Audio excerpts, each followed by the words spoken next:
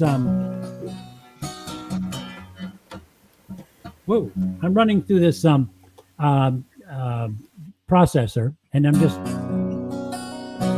I got you. You sound good. Is it coming through all right?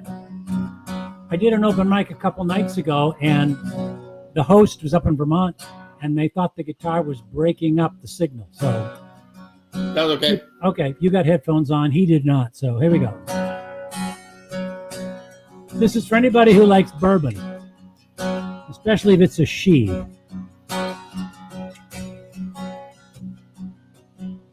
Music coaxed her off the street. She's always got a dance floor beneath her feet. She might take you by the hand, but only 'cause she loves the band. You'll want her lipstick closed, but she's two-step trouble in a straight-up dose. Just bow as she lifts her glass and puts it down and dances past. She's an old-fashioned girl on the dance floor alone. The men drinking every move, they all want to take her home. She's whiskey and bitters with a twist and a sugar smile on Friday night. She dips a finger, gives her eyes a swirl. She's an old-fashioned girl. She slaps her hand down on my stool. Been so long since I've seen you. Here's to another dance. Gotten me drinking to a second chance. She's a gypsy in amber light. Takes me back to high school nights. Rise, smiles, and then a kiss. A cup of comfort to our lips. She's an old-fashioned girl on the dance floor alone. The men drinking every move, they all want to take her home. She's whiskey and bitters with a twist and a sugar smile on Friday nights. She dips a finger, gives her eyes a swirl. She's an old-fashioned girl. The mix hits you hard if you're not careful, and she'll go straight to my head. But I can't let her, no, I can't let her. Oh, la la la, la la la, la la la. She's an old-fashioned girl on the dance floor alone. The men drinking every move, they all want to take her home. She's whiskey and bitters with a twist and a sugar smile on Friday night. Takes a finger, gives her eyes a swirl. She's an old-fashioned girl. She's an old-fashioned girl on the dance floor alone. The men drinking every move, they all want to take her home. She's whiskey and bitters with a twist and a sugar smile on Friday night. She tastes a finger, gives her eyes a swirl. She's an old-fashioned girl. She tastes a finger, gives her eyes a swirl. She's an old-fashioned girl. She's an old-fashioned girl. She's an old-fashioned girl.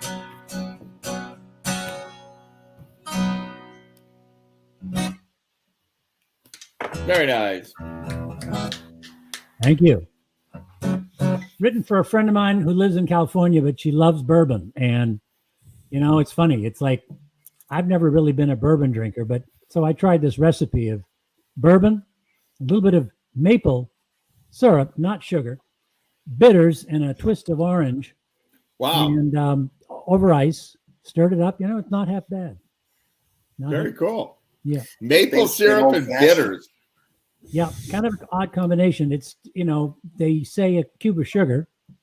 I just opted. I couldn't get my hands on a decent bit of sugar. You know, I've only got the white refined stuff, and I thought I'll go with maple sugar. Anyway. That's called a maple old fashioned. There you go. You've heard of them, or you're just making that up now, John? Well, No, I've never had it, but yeah, they just substitute the sugar cube or Sure. the simple syrup with maple. Exactly, and it's not bad. I still prefer a scotch, but bourbon's not bad either. Now there's a man who drinks Johnny Black by the name of Ray Simonelli. Absolutely. You got it. Totally. Very cool. What else do you have for us, Nick Carter? Here we go.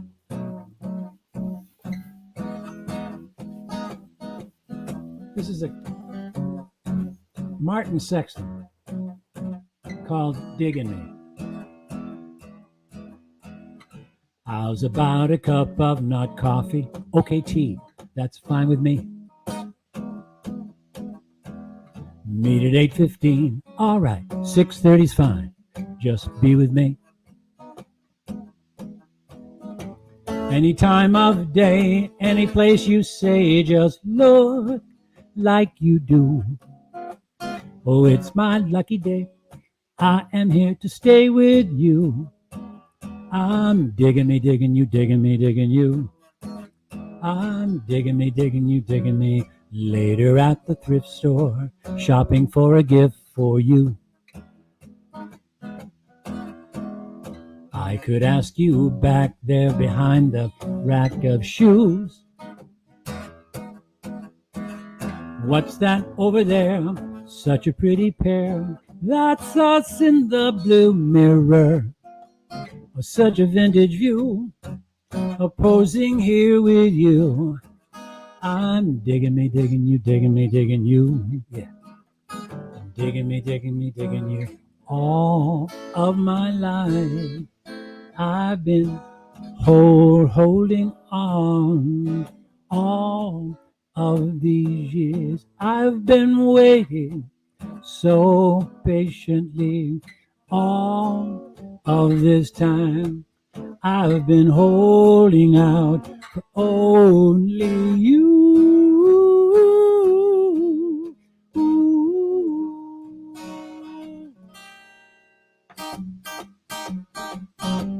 La dun da dun da dun do. Oh, what up, do bop do bop. Zuba. Hot dun do ba day. Oh, la la da da da. Oh, la da da da. Oh, oh, what up? Ha. Dee da boo da. Boo da boo da. Hey, hey. Boo da boo da. Meet at 3 p.m. by the ATM on Saturday. You pick out the show, then it's off we go to the matinee. Oh, you be who you want, and I'll be who you want. I'll be your Ray Liotta. Oh, it's my lucky day. I'm here to stay with you. I'm digging me, digging you, digging me, digging you. I'm digging me, digging me, digging me, digging you. Digging me, digging you.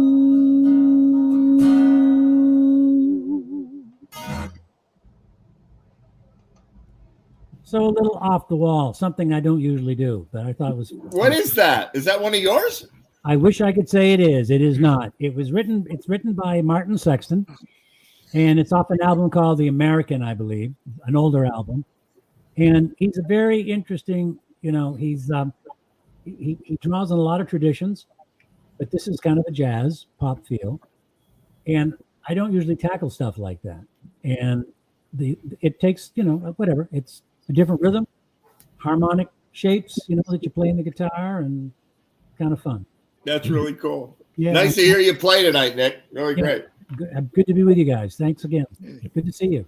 Good to see you, Nick. Yeah. Super fun. So hey, Ray Simonelli, you want to give it a shot? I could try. Let's try. We had some gremlins. We've been working behind the scenes to get those fixed up. But what do you got for us tonight, Ray? I'm gonna do a little Green Day set if this all works. Give it a shot, optimistic. right? Okay. Great. Optimistic, yes. All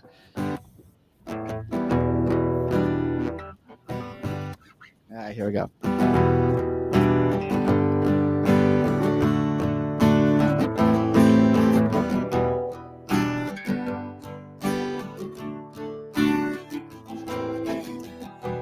Walking down the road, the only one that I have ever known. Don't know where it goes, but it's home to me, and I walk alone.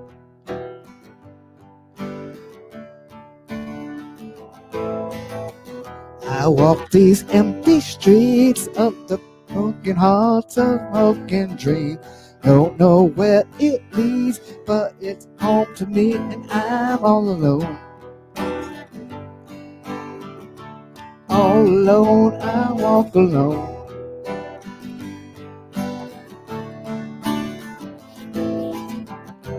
My shadow's the only thing that walks beside me. My shallow heart's the only one that's beating. I wish someone will come and find me. Till then, I walk alone. Ah, ah, ah, ah, ah,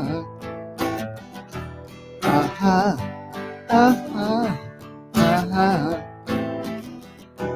Walking down the line that divides me somewhere in my mind, on the borderline to the edge to where I walk alone.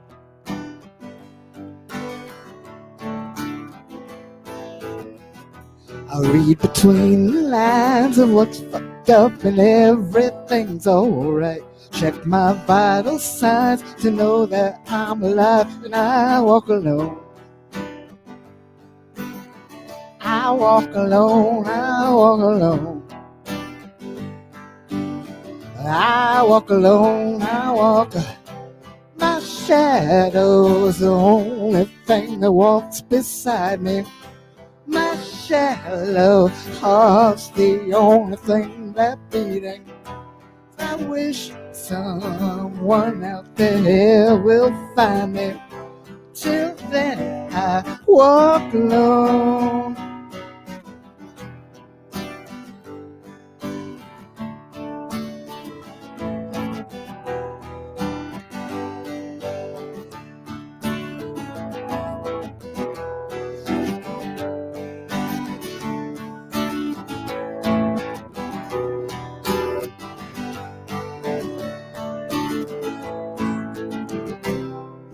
Shadow's the only one that walks beside me. My shallow heart's the only thing that's beating.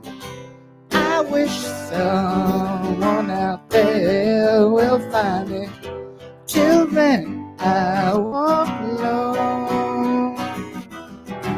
Uh-huh, uh-huh, uh-huh, uh-huh. Walk these lonely streets on the boulevard of broken dreams, where the city sleeps, but I'm the only one that walks alone.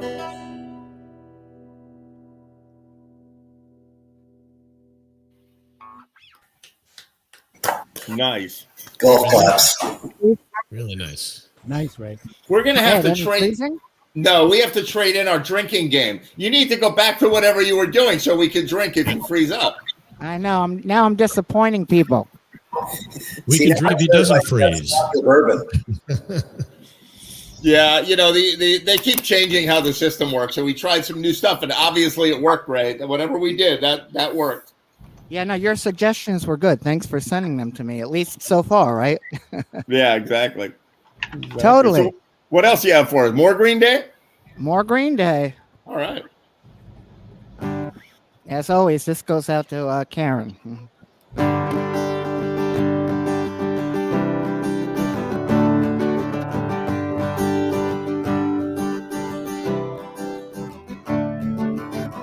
Another turning point, a fork stuck in the road.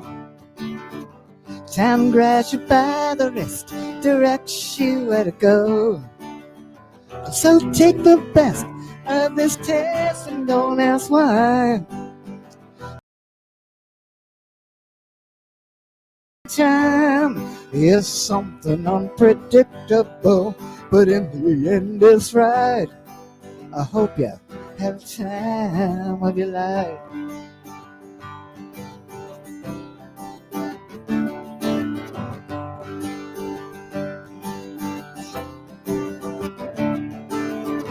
So take the photographs and still frames in your mind.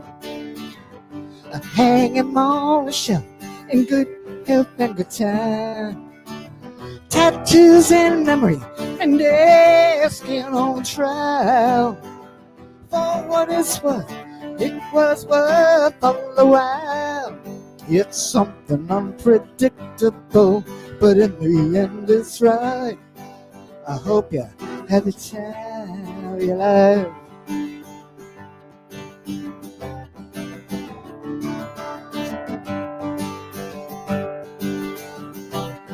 Now this is where Ed Train comes in on his accordion.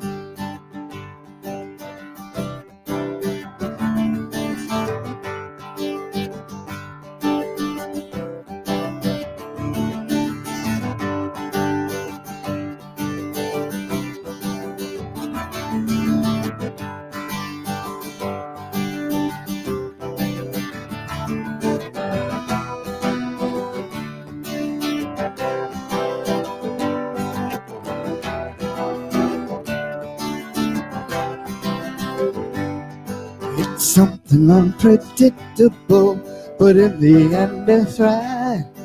I hope you have a time of your life.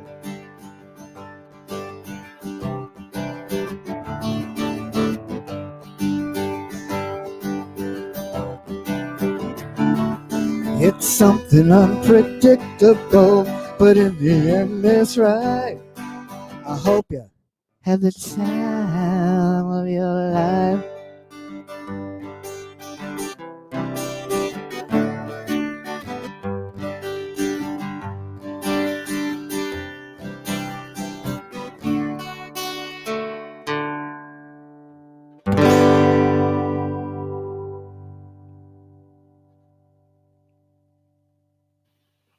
Excellent.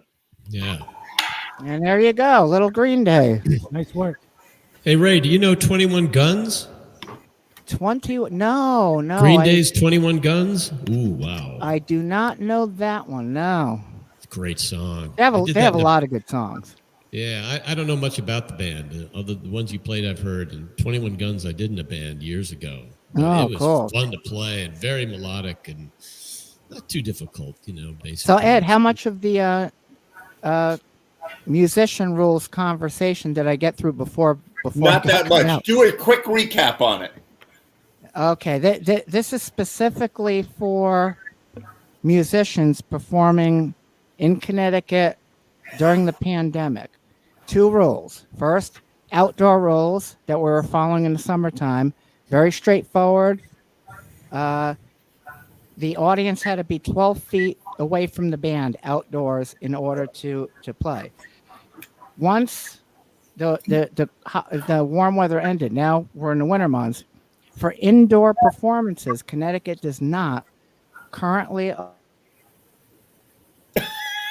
He froze. Oh my God. Ray Simonelli, Right you at the top of the froze. word. I Doesn't cannot currently believe it.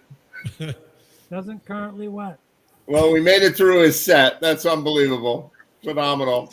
It's time to tell him about the joys of Focusrite. Yeah. Yeah, exactly. No, he has all the gear. He's got some weird problem with his computer. I don't know. We thought we fixed it, but obviously we didn't. Hey, Doug. Hey. Hey, Doug. Hey. Nice. How you doing? Oh, you're freezing in a weird way too, but we hear you, right? You hear me okay? Yeah, we can hear you good. I didn't get a chance to kick the rest of the family off the Wi-Fi. Maybe I should have done that. Oh, maybe you should do that. Yeah, talk to them about that.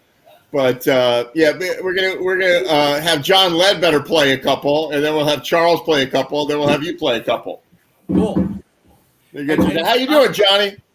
I'm doing well. How are you guys all doing? I heard you got your shot, huh? I got shot. Yep, I got my shot. Hey, great. I wasted like 6 hours last Thursday trying to get it. It said, I had 3,484 minutes till my appointment was booked. Yeah. And I just said the hell of it, and I called the senior number in Massachusetts, 211. And I waited in line for like 30, 40 minutes, and I got an appointment. So that's great. Nice. I got to drive to Danvers like an hour away, but whatever, Whatever. It is what it is. Yeah. When are you going to go? Road trip next Sunday. All right. Excellent. Sounds good. Anyway, yeah, I'm looking forward to getting that done. I know. I want to get that behind me, Yeah. So what are you going to play for us? I was thinking maybe a little Buffalo Springfield. Oh, yeah. Okay. I am playing. Awesome. We'll see here. All right. I'm gonna sign off and listen, Ned. I'll give you some more room on the stage here. Good to see you, Chris. Great to see you. See you next week for 52. That'll be great.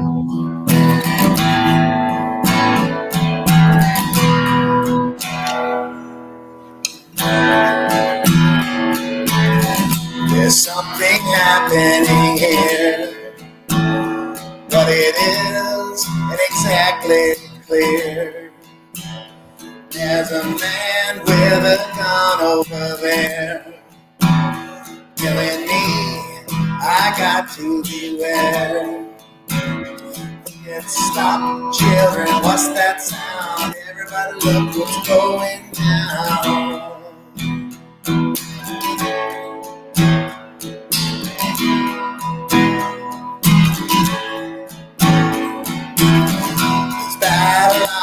Being drawn. Nobody's right if everybody's wrong. Young people speaking their minds, getting so much distance from behind. It's time to stop. Hey, what's that sound? Everybody look what's going down.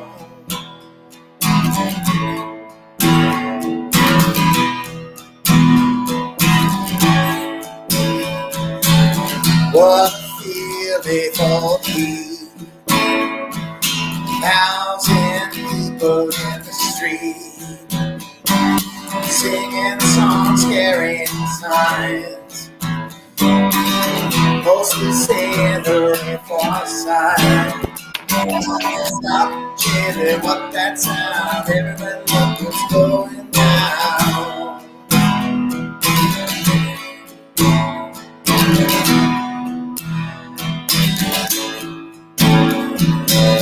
Paranoia strikes deep into your life will creep. It starts when you're afraid. Step out of line, then come take you away. You better stop. Hey, what's that sound? Everybody look, it's going down.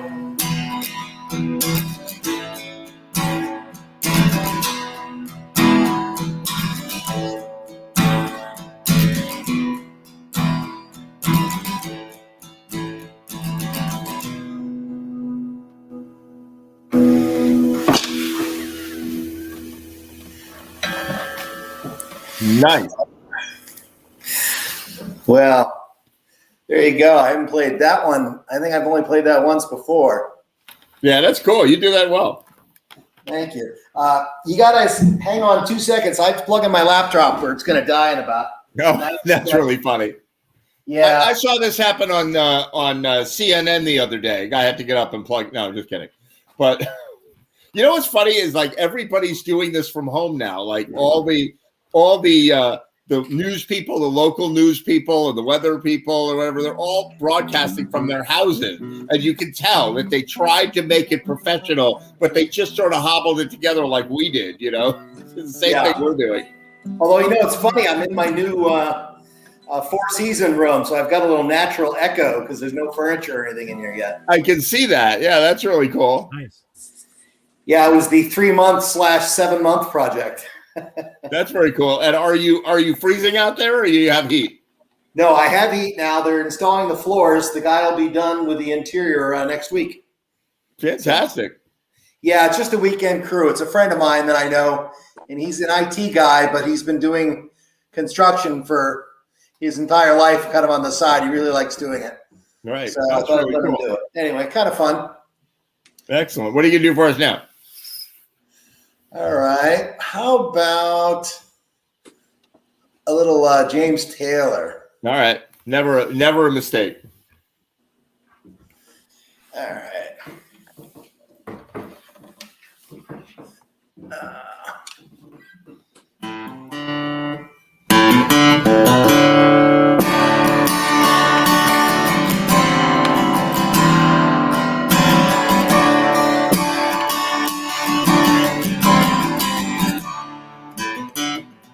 Take to the highway, won't you lend me your name? Your ways and my ways seem to be one and the same. I don't understand it, I'm lost to know where I've been. There have to be some kind of natural. I won't pass that way again. Just to go feel it. On a country road, yeah.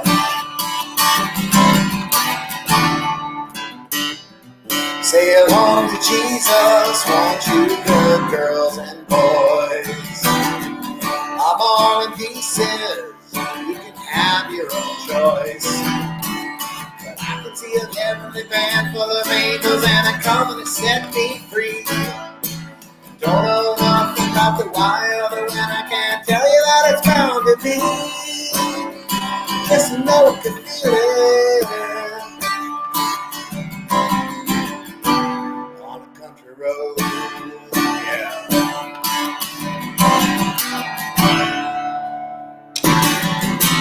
Guess my feet go where they want me to go. Walking on a country road, yeah. Take to the highway, won't you lend me your name? Your ways and my ways seem to be one and the same, child.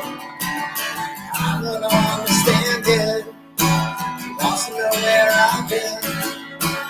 After we long out a natural born fool, I won't pass that way again. Just know I can feel it. On a country road, yeah.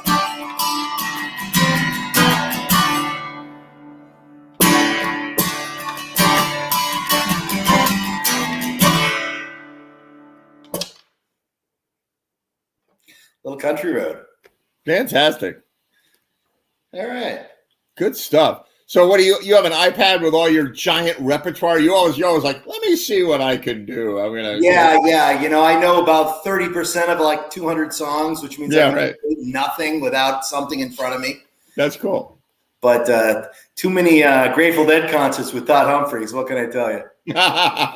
You know, I'm weird. I don't have an iPad with anything on it. Number one, I'm not a singer. I'm not a solo like piano player singer. I don't do that. And like what to me, I can't do that. Like I'm not a front man at all. I'm a side man. But when I go to a gig, like I can literally listen to the music on the way to the gig and I like a Rain Man it into my head, and then I get to the gig and I'm like, I got it. I don't need any notes, and then I remember it forever. Like that game Simon, where you. I was really good at that. I could do that for like 10 minutes, Well, you're a better man than I, but I do that. But sometimes I wish that I could be like, oh, let me play you the Billy Joel catalog, and I don't do that. Well, I wish I could. The great thing is I use an app called Guitar Tabs, and right. I pay for the annual service. It's like $15 or whatever, and it's spectacular. There's songs that the great thing is if you have a pretty good ear. I play by ear. I used to read music in elementary school, but I don't read guitar music. Yeah, me neither. Yeah, I can just pick up a song within 5 or 10 minutes that I know really, really well, but I've never played before. So that's kind of a gas, and it's great at barbecues and stuff, because some girl will get all excited. She's like, "Oh, play Norah Jones," and I'm like, "What are the chords?" Right. So that's kind of fun. Yeah, very cool. Good stuff. Nice to hear you play tonight. No, it was my pleasure, man. Nice work. Really great. So, hey, Charles. So, Doug, are you in a big hurry? No, I'm good for a bit. All right, that's good, because I want to put Charles up for a couple of songs. How you doing, Charles? Wow, what's going on? By the way, your hair is growing like it's going out of style, because like you shaved your freaking head like a minute ago. Yeah, it's been a little while, but it's going wild now. It's good. We're all envious. I got the COVID ponytail, like the really long COVID ponytail. I'm not going to cut it until we're like not wearing masks again. Like it's going to be down to my ankles. Yeah, I think I'm going to do the same thing. Just let it protest ponytail, huh? So how you been doing, Charles? Not too bad. Not too bad. Just what are you gonna do? What are you gonna do for us tonight? I think I'm gonna do some more Beatles songs. Those seem pretty popular. People seem to enjoy those. So yeah, they're all right. Beatles are okay, Whatever. Yeah. Let's see.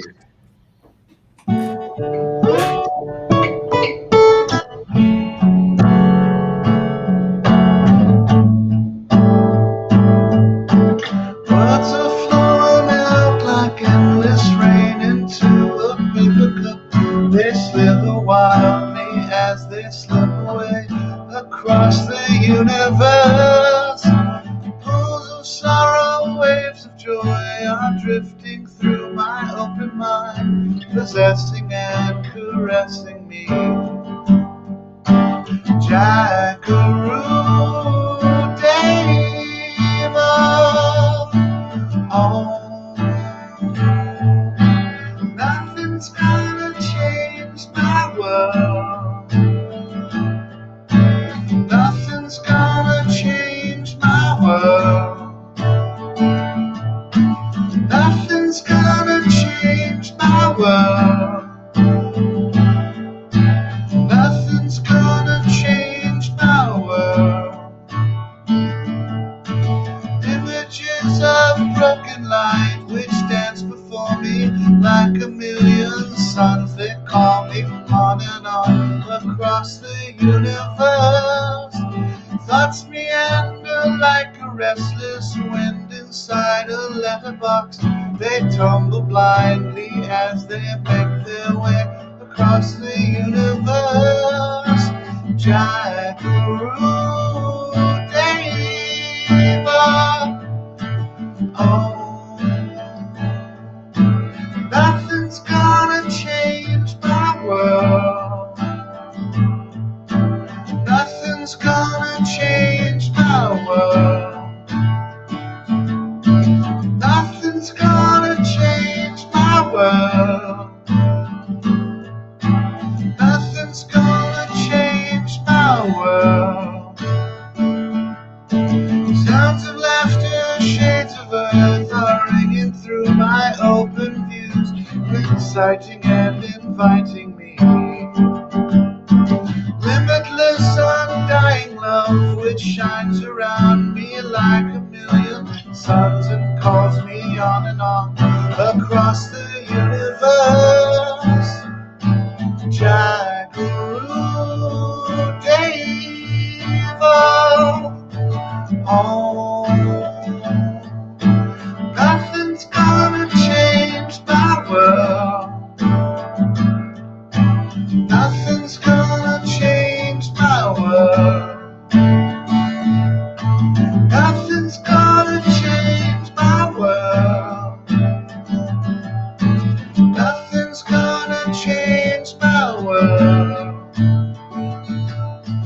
Jackaroo Dave,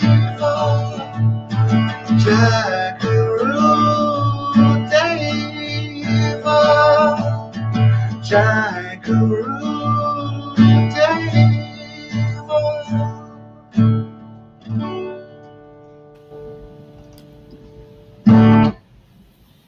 Very nice. Thank you very much. The old folks like the Beatles. Yes, we do. Yes, the Beatles are. Great. That's like a great, comfortable couch. That song, it's just like sitting right down. You know. I love it. I love it. Great, nice work. Nicely done. Thank you. I'll do another. Let's do another John song. How about that? All right.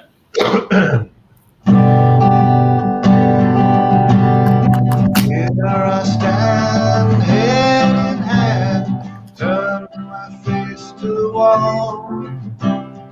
If she's gone, I can't go on, feeling 2 foot small. Everywhere people stare, each and every day. I can see them laugh at me, and I hear them say,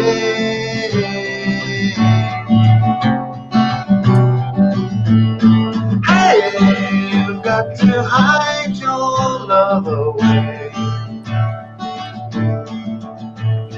Hey, you've got to hide your love away. How can I even try? I can never win. Hearing them, seeing them in the state I'm in. How could she say to me, love will find a way? Gather round, all you clowns, let me say,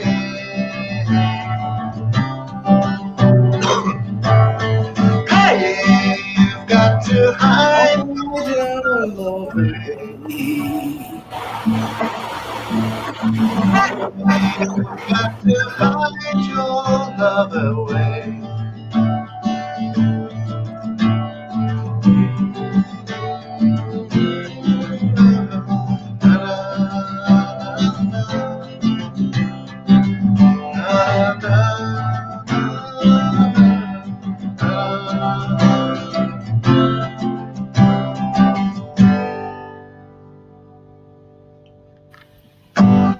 Phenomenal.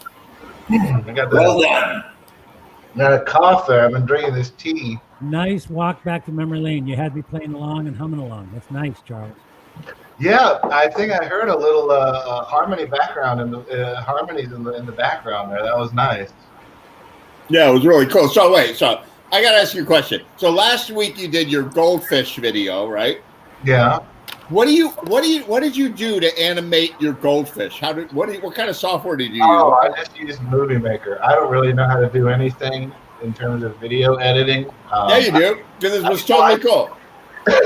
I use Movie Maker, and it has these little built-in effects that you just like drag and drop onto the clip, like turn it different colors or make it all wimpy, like that.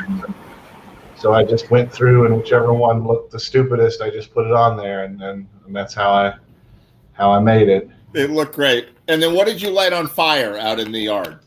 Oh, that is a singing Christmas tree. There's actually an entire video.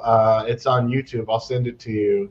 That's about 15 or 20 years old at this point. When I was back living in Atlanta, my best friend and I, it was the week after Christmas, and Walgreens had this singing, dancing Christmas tree for like $5. So we got it, and we the flaming tree is only the end of what is about a 10-minute video of us putting it through all sorts of unfortunate situations. It reminded me of one of my favorite movies, which is Seven Psychopaths. And the guy's looking out the window, and he said he's reading from his journal in his mind, You know, he's speaking, reciting from his journal. He's looking out the window at the American flag, and he says, "Note to myself, do not light the neighbor's flag on fire." And then they cut later in the movie, they cut to the flag and it's like all on fire, like it's all burning. I thought, oh, that's what Charles did. He desecrated a Christmas tree or a gnome or whatever that was. My dad got pretty upset because that thing was fused to the driveway when it was done. I don't know.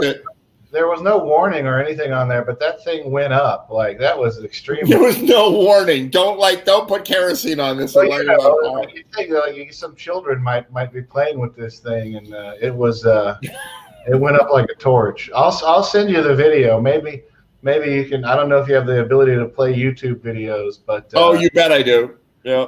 I'll send it to you here in a little while. All right. For some nice late night viewing at some point. All right, that'd be really cool. Yeah, good to have you play. That sounded great. Thank you. Thanks, everybody. Hey, John LaCava. Hey, Ed, thanks. I'm going to move on and make room on your stage for you. See you soon. Nick Carter, good to see you, man. My audio good? Yeah, you sound good. How you doing, John?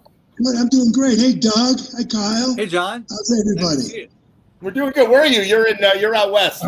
I am in Santa Fe, and you will notice behind me we have our genuine Navajo blanket, hanging on the wall, which if you move to Santa Fe, it's de rigueur. You have to have a blanket, otherwise you get thrown out of the city. So it's really great. Cool. Well, good to see you. Glad you made it on the show. You're just in time to catch Doug play 2 songs, and then I'm going to play your video. I'm here. I'm going to hang out for a while. If that's okay. All right, cool. Yeah. So, Doug, what do you got? You're up. Usually, I'm going to say this. Usually, it's so late, Ed, but it's only 7:30 in my time, so I'm ready to go. Right. Exactly. All right, Doug. Can't wait. Yeah. So I got a couple of REM tunes for us tonight. Awesome. Can't wait. Take it away. So I kicked everyone off the Wi-Fi. Can you hear me okay? Is everything working all right? Perfect. All right, cool. This one's called Superman.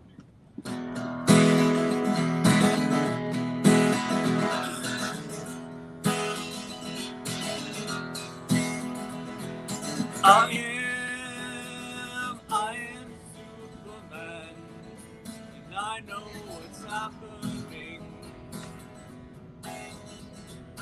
I am Superman, and I can do anything. You don't really love that guy, you make it without you. I know you don't love that guy, 'cause I can see right through you. I am Superman. I know what's happening. I am Superman, and I can do anything. If you go 1,000,000 miles away, I'll track you down, girl. Trust me when I say I know the pathway to your heart.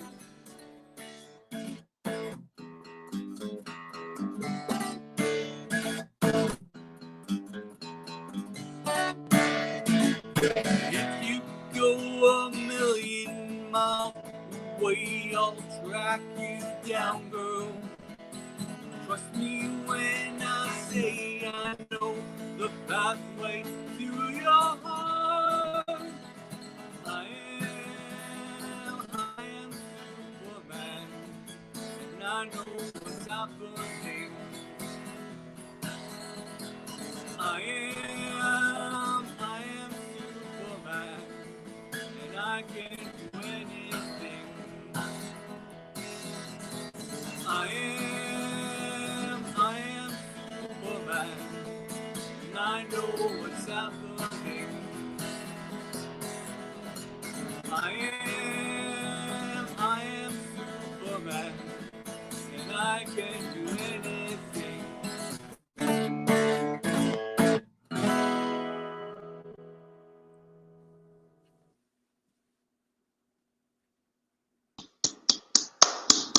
Yeah. Thank you. Great. Yeah, so I've been playing that song with Jason Brownstein and Kerry Wolf and Dave Riss in a band, and so I'm just figured I'd do it just solo and see how it worked out. But it's a fun song to play.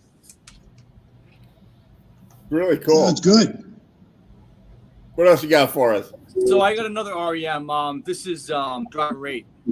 I used to love that band. I listen to their records all the time. Like, I just loved them. Oh yeah, especially the early stuff.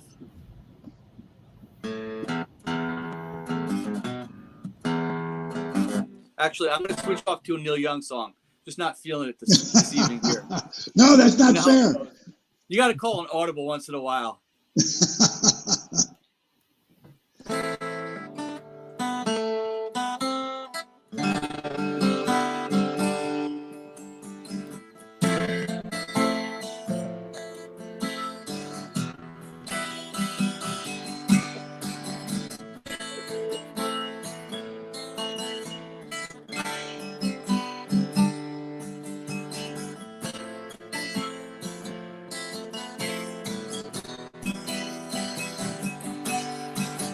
Once I thought I saw you in a crowded, hazy bar, dancing on the line, star to star. Far across the moonbeams, I know that's who you are. I saw your brown eyes turning once to fire. You are like a hurricane, there's calm in your eye, and I'm getting blown away, somewhere safer where the feeling stays. Wanna love you, but I'm getting blown away.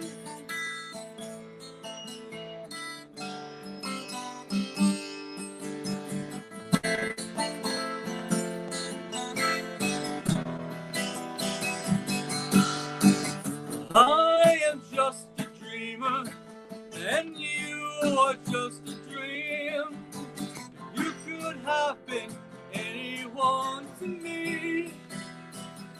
Before that moment you touched my lips, that perfect feeling when time just slips way between us and our foggy trips.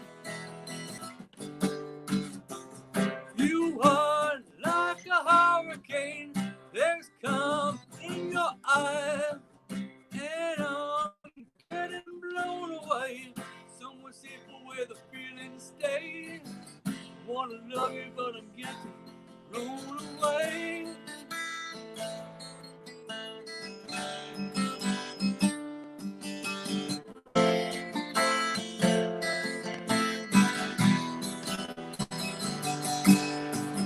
I am just a dreamer, and you are just a dream. You could have been anyone to me. Before that moment you touched my lips, that perfect feeling when time just slips way between us and our foggy trips. You are like a hurricane, there's calm in your eye, and I'm getting blown away, somewhere safer where the feeling stays. Wanna love you, but I'm getting blown away. So blown away. So blown away.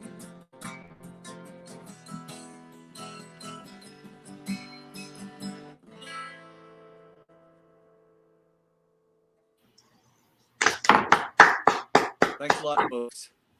It's nice to be back on the show, Ed. It's been a while. Yeah, good to see you. Glad you made it. Nice job, Doug. Nice Yeah, it sounds good. Thank you. Really good. Hey, Doug. Good songs.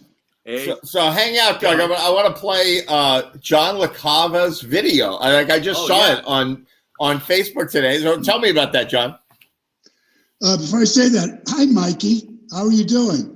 I saw you on Monday night, and that was a fabulous video that you did of the Stone Temple Pilots, right? Yeah, thank you. Was that you on drums? Yes. Oh man, it was really good. I was blown away. It was fantastic. Thank you. Anyway, to get back to my video, it's COVID, baby, and we can't play with each other. I don't want to say you have to play with yourself because that could be misinterpreted. But you gotta. We all have. You said the same thing. I mean, you had that video. Everyone was in a separate spot, right? And through the wizard of technology, everyone was playing in a separate location and yet all playing together. So, I don't have that technical expertise, so I just go over to Sam Warfield's studio. Big plug for Sam. If anybody really wants to record songs, Sam is an unbelievable engineer, and it's a good vibe and a good place to record song, particularly for a solo guy who goes in and uses MIDI and is so facile with it. It's unbelievable. But anyway, I've been writing songs, and I went up to Sam's studio, and it's just so much fun working on it and working with sound. And of course, studio is just a whole different ball game than playing live, and I love it. So I wrote the song, and the video is an afterthought. I mean, when I see guys like Mickey do their stuff, I go, I'm an amateur. It's iMovie and just stuff that I downloaded. But in this day and age, people want to see something visual when they hear a song. It's not just enough a blank screen. So it's something that I think. I was so ready to play it. I was like, oh, I slipped. That's the hook. I got the hook. No, that's great. No, I'm looking forward to showing it to everybody. So here we go.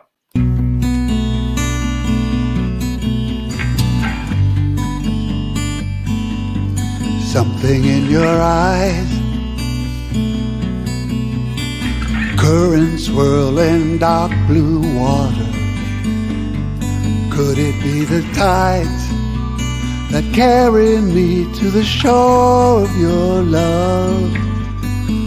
Feel the tempest wind and it blowing from the east. We can race the storm, we can take the reach. Maybe we can set this sail or just keep on drifting.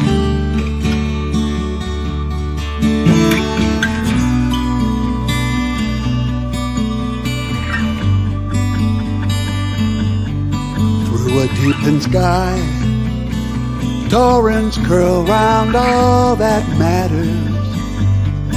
Can't we cast aside these heavy lines that are tied to our hearts? See the crimson light and it's shining in the west. We can race the storm, we can take our rest. You know we can set this sail or just keep on drifting. I feel the ocean roll underneath. Feel the water rolling under me. Feel the sea roll under me.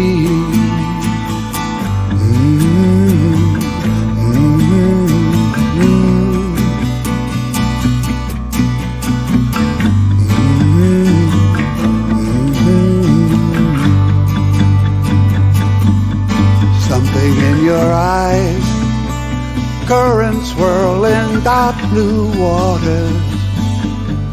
Can't we cast aside these heavy lines that are tied to our hearts? I feel the ocean roll under me. I feel the water rolling under me. I feel the sea roll under me. Oh, we can set this sail or just keep on drifting. Oh, we can set this sail or just keep on.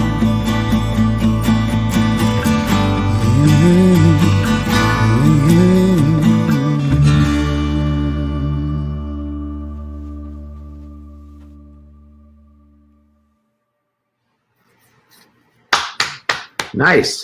Very nice. Thank you. Thank you. Thank you. A lot of fun. A lot of fun.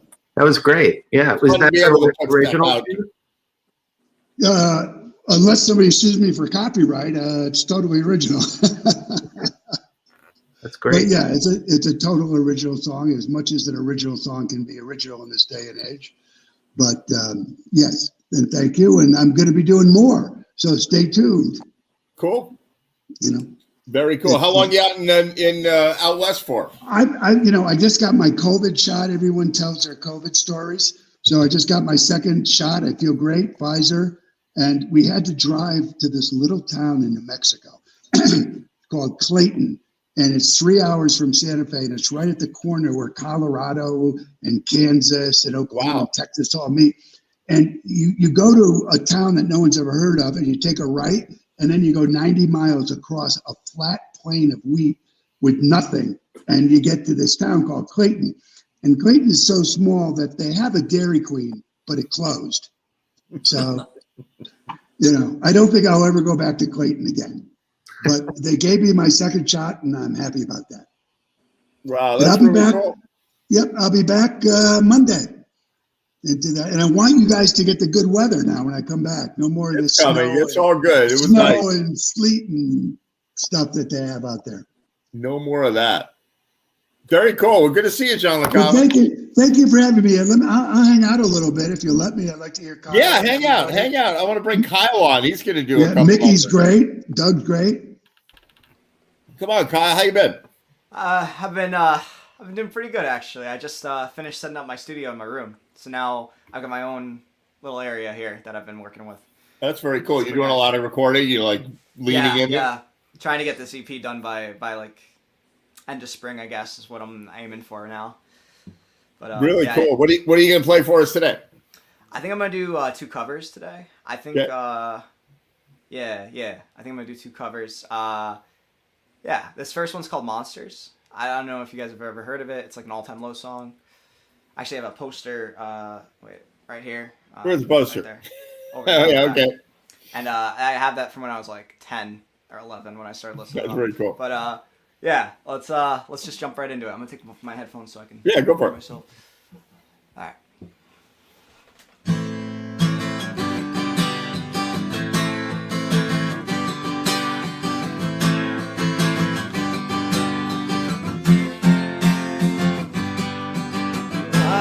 Do all the monsters come out at night? When do we sleep when we want to hide? Where do you ever run to you like I don't mind if you fuck up my life?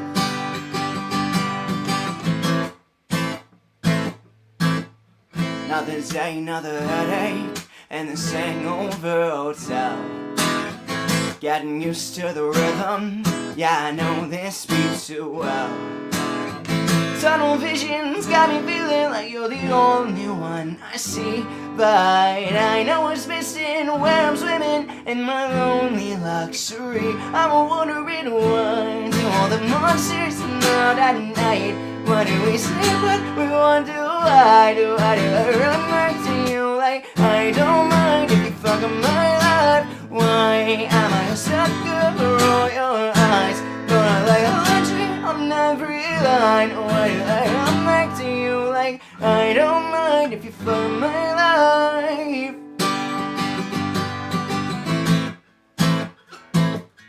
I'm addicted to the way you are, the way you contradict me. I swear everything that works tonight, I think I'm overthinking. I don't care who I'ma hurt along the way. I'm fucking sinking into every word. I don't care if you're lying when I'm drinking. So tell me pretty lies, look me in my face. Tell me that you love me, even if it's fake. You can leave me on and leave these questions in my sheets. I'm over it, I made my bed and I'm a wondering why do all the monsters come out at night?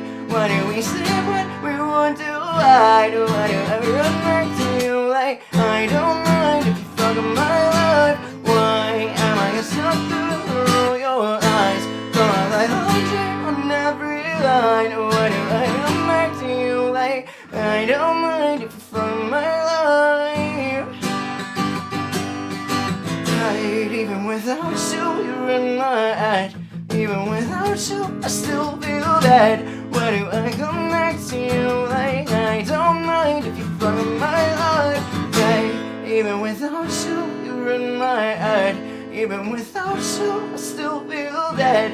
Why do I come back to you like I don't mind if you're part of my life? I'm wondering why all the monsters come out at night. Why do we say what we wonder? Why do I run back to you like I don't mind if you're from my life? Why am I a sucker for all your lies? Gonna let laundry on that free line. Why do I come back to you like I don't mind if you're part of my life?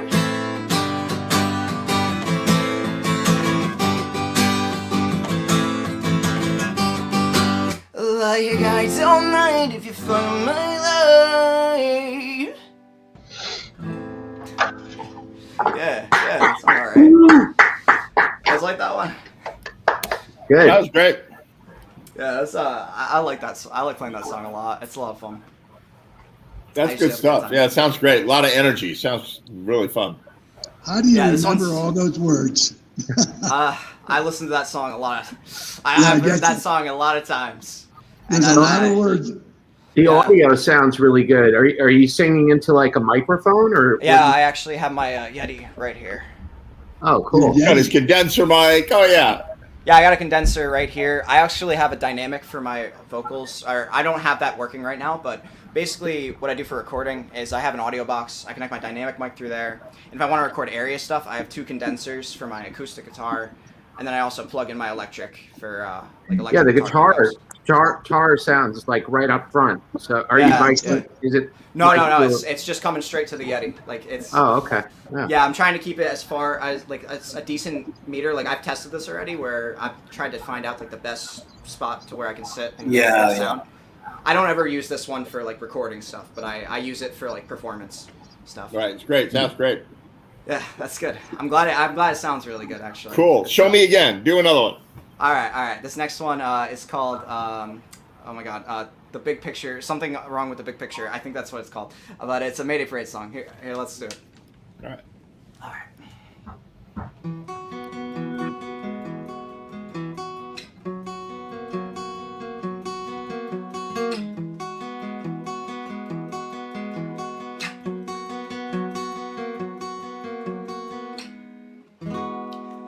Don't have to go. I know I told you before. I can never say it enough, and that's the whole point. We can drive back to Florida, my home forever, and you know it's yours. Let's see where we land. We're head out to sea. Pat the waves and don't stop, and see where it takes us. What's drawn to your line now? I don't even see. I need you to find me. I said I'm sorry, but I wasn't sorry enough to give back what you gave me. I got to it fast, but not fast enough. I know the reason you're always afraid.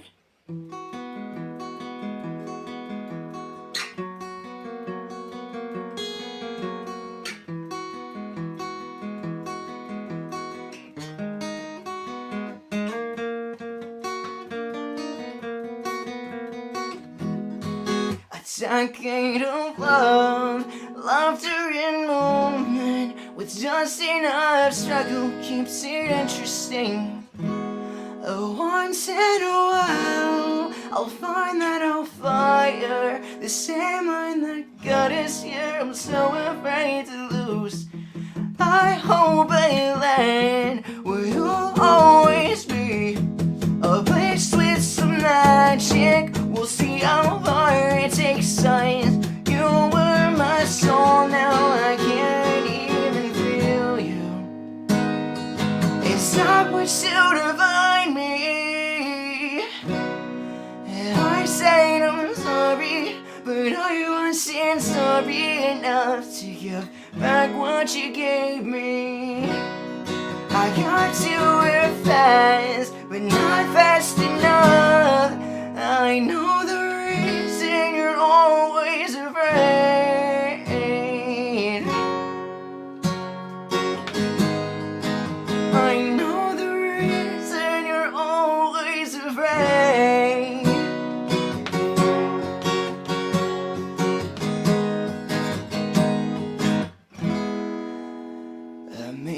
find what you need in the darkest tunnel so deep down. They hold onto me just as long as you say so, right?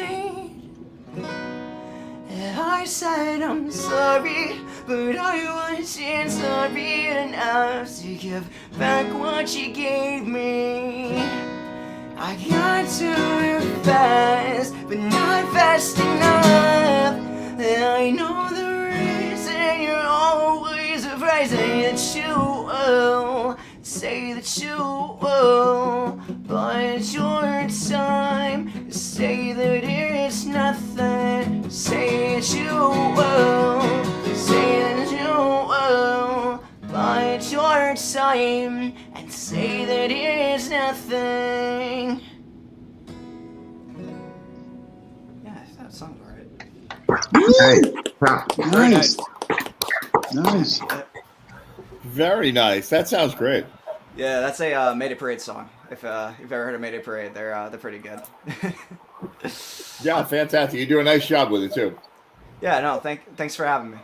Yeah, really good to see you. So we're gonna enter our real music video stage in a moment, and we're gonna play a song by Last Minute Productions with Mike right after this.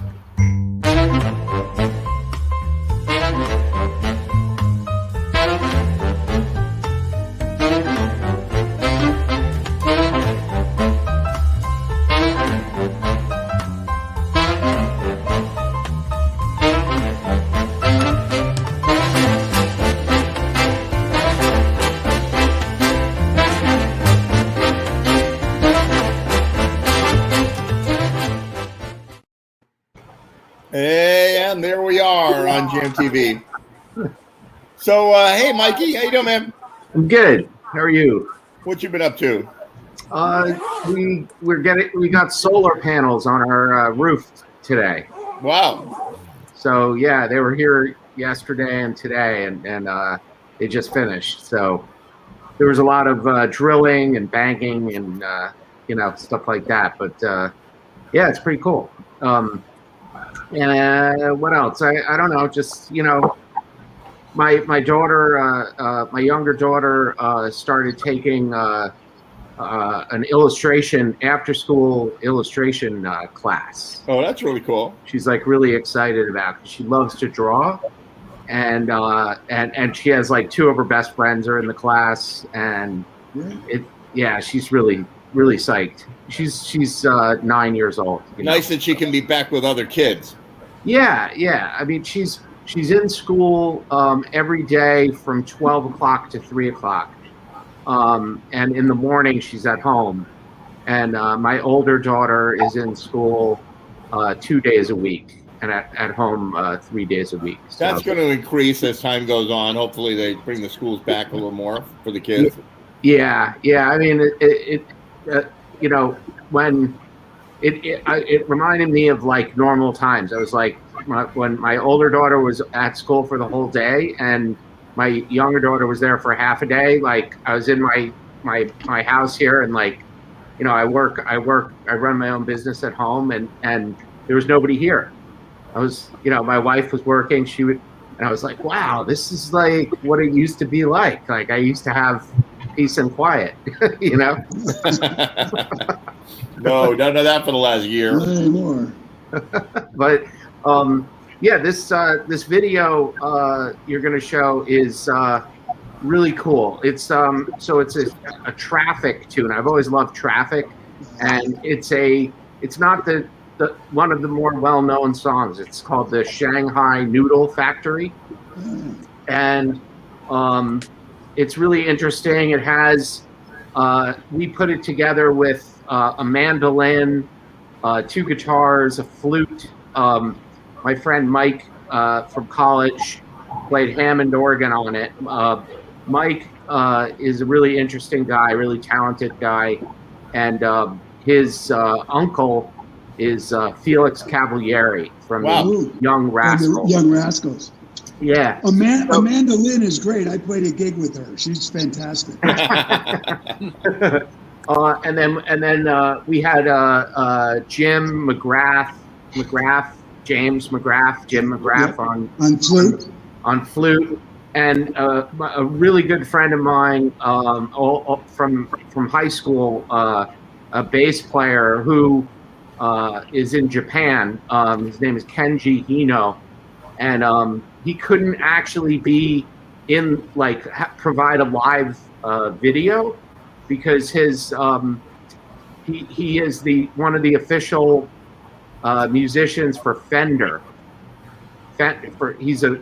Fender is his sponsor. They own his image. Yeah, they had some legal concerns about him being in this video. So they told him that it would be okay if we used some still photos of him. So we did that, and of course Christian Dreyer's on the guitar too, and sorry, I just forgot to mention Holly McCrary is singing. By the way, she's great. She just knocked it out of the ballpark. So hope you guys like it. So Mikey, when you do this, I guess we're going to see like a video with different people playing, but they're not playing simultaneously, right? How do you do it? I mean, do you send them a track and then one guy overdubs and they go to the next guy? They're not all playing live, right? No, we're not playing live. There's a lot of different ways to skin the cat, so to speak. Well, how did you do it on this video? On this one, we all played to a backing track. So we the original song, we did the drums, the bass, the guitars, and Holly was one of the last to lay down her tracks, and she sang to us. So she didn't sing to the backing track. She sang to the actual us, playing our music and everything. I get the videos. I extract the audio from the videos and do the audio engineering, and then tie it all together in a video editing program. Very nice. Fantastic. But nobody is playing at the same. If we have a time-space continuum, like a three-dimensional thing, nobody is playing simultaneously. It's all at a different points in the universe, and it all comes together at this point. Yep. Yeah, that's the way it works. So it's challenging. It's challenging, and it requires a lot of attention to detail, and the musicians have to be patient, and they may have to do their tracks again. So it requires special kinds of people who are really willing to take the time to get it right. Yeah. And your time too. It's not done in 10 minutes. Yeah. Oh yeah, no, it takes a long time to get these going. So I hope you guys enjoy it. And here we go. With no further ado, Traffic.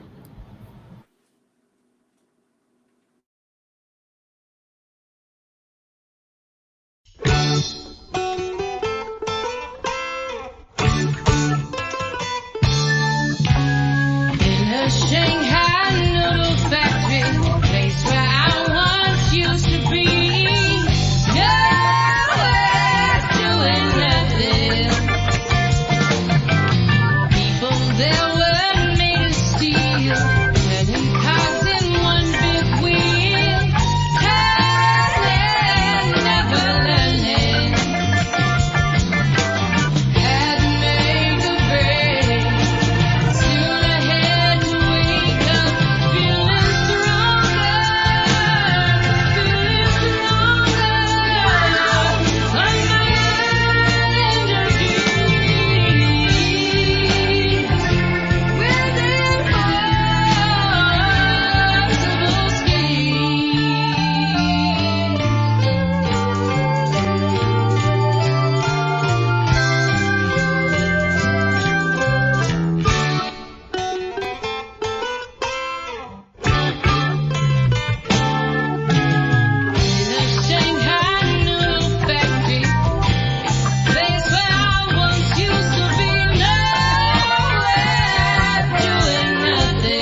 Wow. There you go. Wow. That was cool. I have two questions. Ed, can I? Yeah. So Mikey, did everyone have their own camera, or did you provide the camera to everybody? They used their iPhones. What was the visual? Everybody had their own filming device because no one saw each other in person. You know. Right. So some of them might have been iPhones, some of them might have been better cameras. So it was whatever they gave you. Yeah, whatever kind of video they gave me, and I forgot to mention Carl Troutman was on the acoustic guitar, and he like added like this really key part to the sound, like for the there's like a fugue section, you know, where him and the mandolin player and the flute are like doing this thing, and yeah, so major props to Carl. That's great. My second question: did you have to send Elton John back the glasses? That's a joke. You'll have to ask. Did he want Holly. the glasses back? I don't know. Yeah, I don't know. It was great. It was fantastic. Yeah, it was a fun video. Unbelievable. And musically, very complicated song, actually. Oh, yeah. Really well done. Very well done. Let me know if you ever want me to help you or add to what you guys are already doing. Sure, yeah. Not that it would make it any better. It probably would make it worse, but I'd love to get involved. Hey, I'd love to do like a Beatles tune with you, man. Yeah, definitely. That would be fun. Maybe you could. Speaking of something completely different, maybe you could play some drums on "Oh Christmas Tree" by Charles. Check it out. Right.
Try and fix it with the soldering iron, because you know I got the tools and I got talent, so I got to know the tricks of the trade.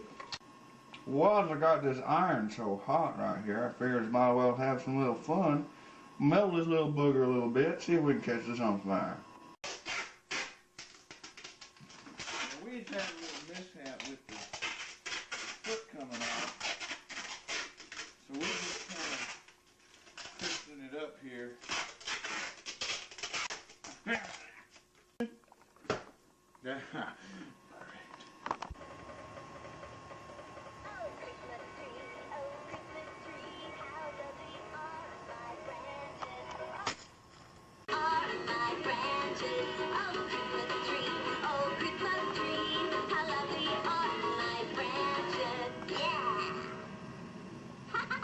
I've always been a singer, but I'm out of junk. I'm branching out. Get it?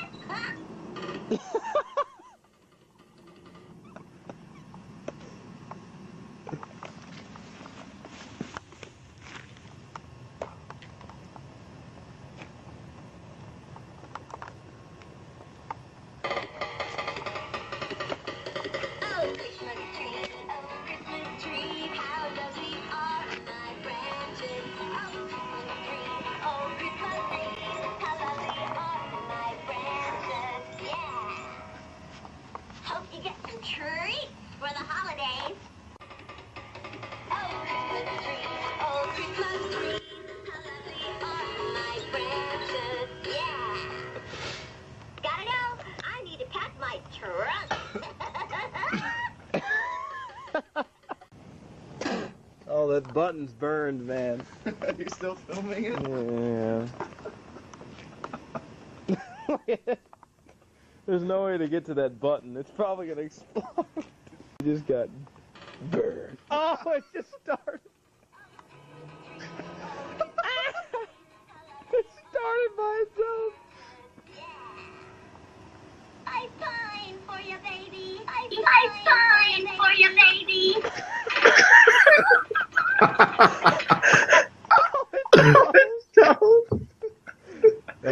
Oh, we should probably get a bucket of water. Go get one quickly. Oh God, it's gonna melt in the driveway.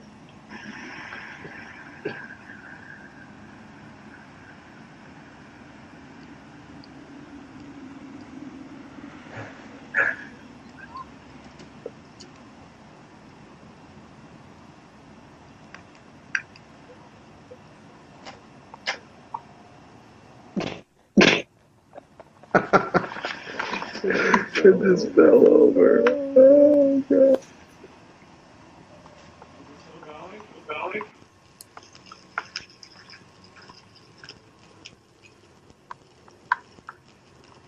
I think those are wires. Oh my God! Wow. That was different. Yeah. Is that legal? How long did you take to make that? Was that made over a 10-year period, or? That has to be illegal. That was one wild night. You know, yeah, tree burning is you got to get a permit from the. I think the biggest takeaway from that video is how fucking fat I am now. How young were you when you did the original shots of that? Oh, I was in college, so you were in college. Maybe 19 or 20. It was a long time ago. Charles, have you gotten help? Have you gotten help since then? My absolute favorite part of the video is when the thing is burning, and we can no longer activate the little button to make it start. Right. Then it activates itself, and its final sort of death rattle is this one last little awful pun about being a tree, and then it goes up into a horrific ball of fire. We were really worried that we were going to catch the house on fire because that thing was flammable. I mean, flammable. I was having flashbacks for you know the Simpsons episode with Funzo? Yes. Funzo? Yes, I do. And they put the Funzos on a burning like trash heap, and they're trying to burn all the Funzos, and they come back like these just horrible monsters. Yeah. Like I said, my dad went out there and he was like, "What the hell? What did you do in the driveway?" Had to get a shovel and crack the thing off. Brilliant. The SpaceX rocket. A lot of toxic fumes were inhaled. The SpaceX rocket, exactly. So, Charles, are we gonna? I've heard, and I don't know if it's true. There's a rumor that there is an Easter Bunny sequel. Is there any truth to that? Well, we might have to make one here. We'll see. Easter's coming up, so maybe after Easter we can go down to the old Walgreens and see if they got anything on sale, and get some kerosene and see what we can make happen. But just that damn song, that Christmas tree song, I guarantee it's going to be in your heads. Oh, Christmas tree! Oh my God! Brilliant, absolutely brilliant. I love that. Got a brand. I think I have to branch out. Get it? Yeah, that's good. All right, John LaCava, check this out. This is the video you were talking about earlier. I want to play this because it was so hot last week. Check it out. I have a question. Wait, is this the Stone Temple Pilots one? What are you going to play? Yeah. Is that the same guitarist? Yeah. Yeah. Yep. That guy. I mean, I told you, I've been playing guitar for 50 years, and I would not know how to begin to play this guitar part that's coming up. But that's me. Really good stuff. Here it is. Check it out. Really good stuff.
Wow, I love that. I have a question. What? Yeah. Does he have like a special Stone Temple Pilot guitar? Because those notes are not on my guitar. So the notes that he plays are not. They're not. They don't exist on my guitar. You know what he did was he. So it's interesting.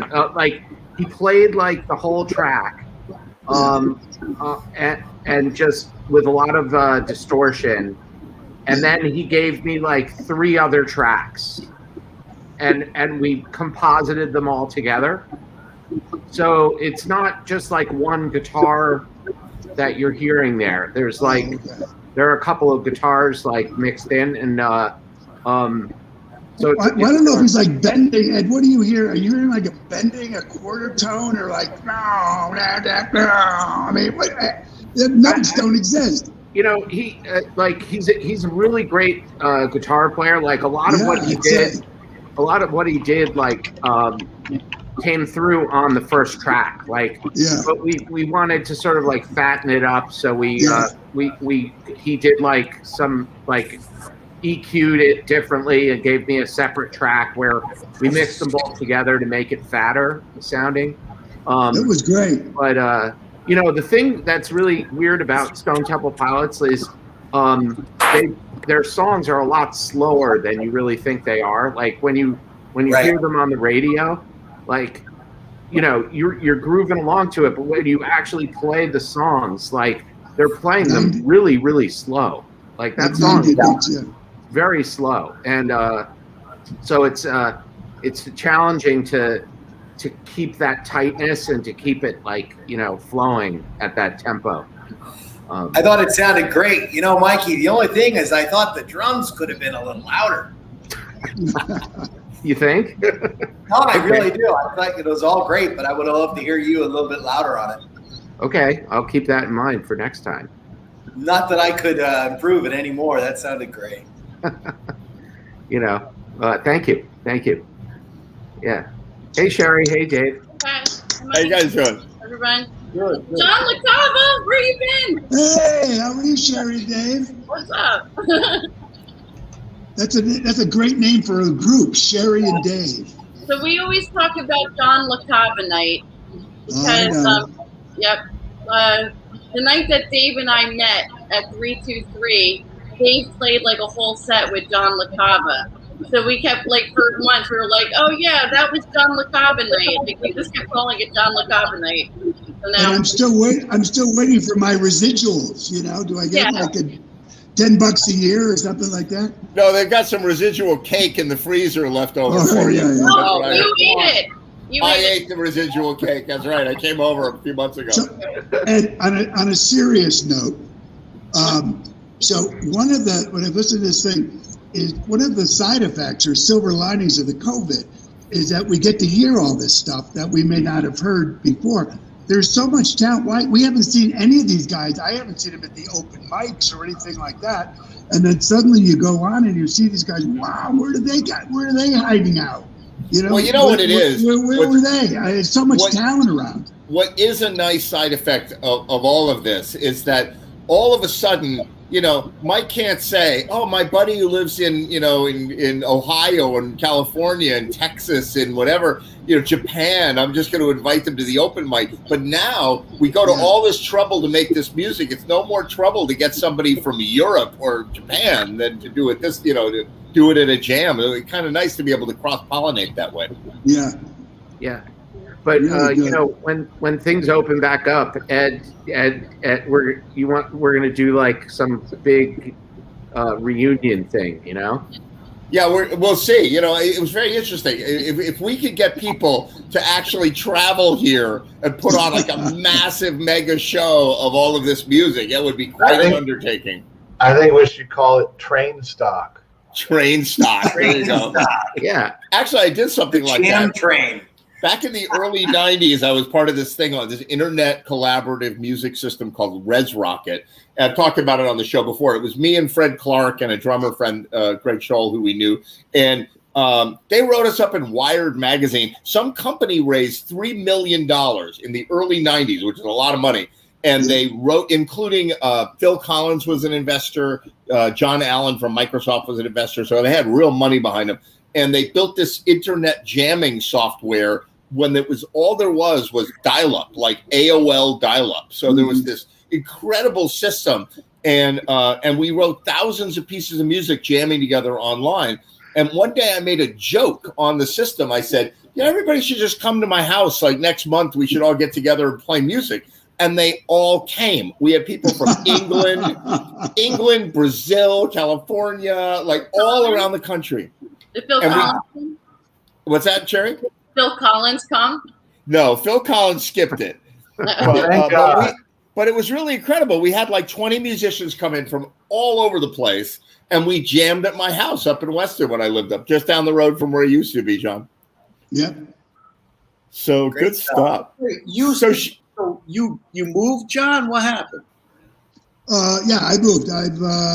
We sold the place in Weston, and I'm out in Santa Fe now, but only partially between Santa Fe and West. We got a place down Westport, moved down. So, but yeah, I'm kind of spending a lot more time out west here now. Awesome. So you're in Connecticut part time then? Oh yeah.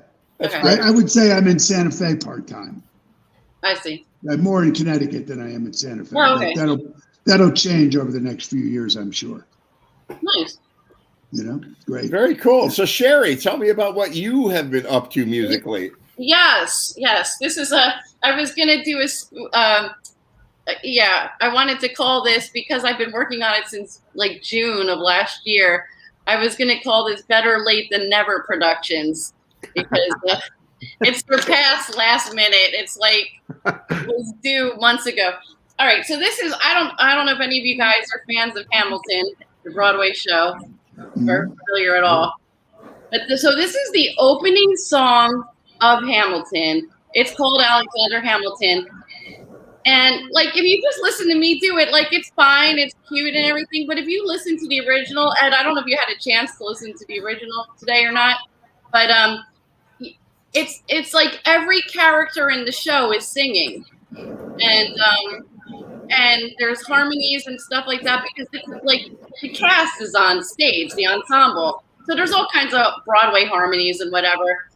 And I decided, like, I wanted to learn how to use GarageBand. And I don't have the fancy software that you guys have. So I did everything between GarageBand and iMovie and like, everyone's telling, I think, Mike, do you use Final Cut? Or is that what you use? No, I use Camtasia. Oh, Camtasia. Okay. Yeah. I use Final Cut.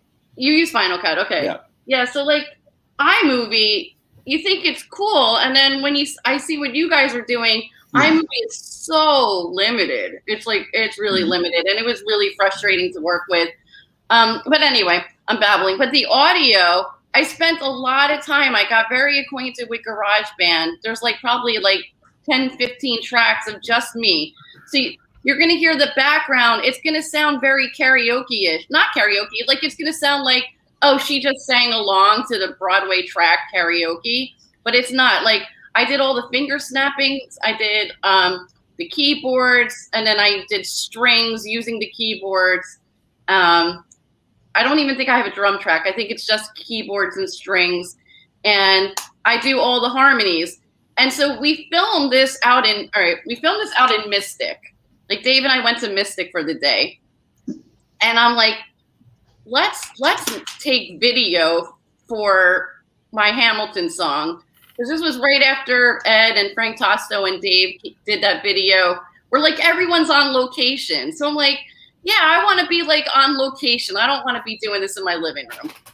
So I'm like, I'm going to go to Mystic and I'm going to lip sync to my video in Mystic, right? And all these different locations. You're going to see I'm on a boat. I'm sitting on a barrel or whatever. I'm using all this kind of authentic. I'm taking advantage of all the authentic looking stuff.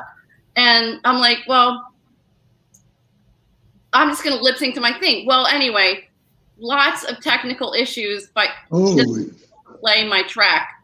on my phone. It's not easy to lip sync with iMovie and to try to sync it up in iMovie. Get out of here. Get out of here. So I can tell the story faster than she can. So what happened was, because she's last minute everything, you know, she decides to sync her GarageBand with her phone before we leave the house. The internet at Mystic is not great. And so we're walking around Mystic, and her song is still not synchronized with her GarageBand. So now she's got nothing to lip sync to. So she's like, well, I'm just going to sing it from memory while you film it. Yeah, and pray that somehow this syncs up to something. The tempo is the same. Oh, well, I figured I sang it enough times at home that, like, I kind of knew, you know, I knew it. If I was smart, I would have just lip synced to the original because I set my tempo on the GarageBand to the same as the Broadway recording. So anyway, but so like we're in Mystic, right? And we're in the paid part of Mystic where you have to pay $25 to get in to tour to whatever. And it was like you had to have your mask on all the time. It was like August, September, I don't remember. It was the summer. And like I'm like, all right, where can I go where nobody's standing? I'm going to take my mask off for like 5 minutes and like lip sync this part and whatever, and then put my mask back on. And anyway, Ed's going to play this, and you're going to see like I'm in all these different locations, and each location is my creative way of trying to represent another cast member. So there's all these different characters, like Thomas Jefferson, Eliza Hamilton, which is Alexander's wife, and like that's a cute mask, John. I'm trying to remember, you know, whatever. I'm blanking, but like all these. You said we had to have the mask on. I'm blanking on all these people. Anyway, it's the whole cast. It's the way the Broadway show opens. It's the whole ensemble, and everybody's telling the story and their own story of Alexander Hamilton. So here's me doing everything. Here it is.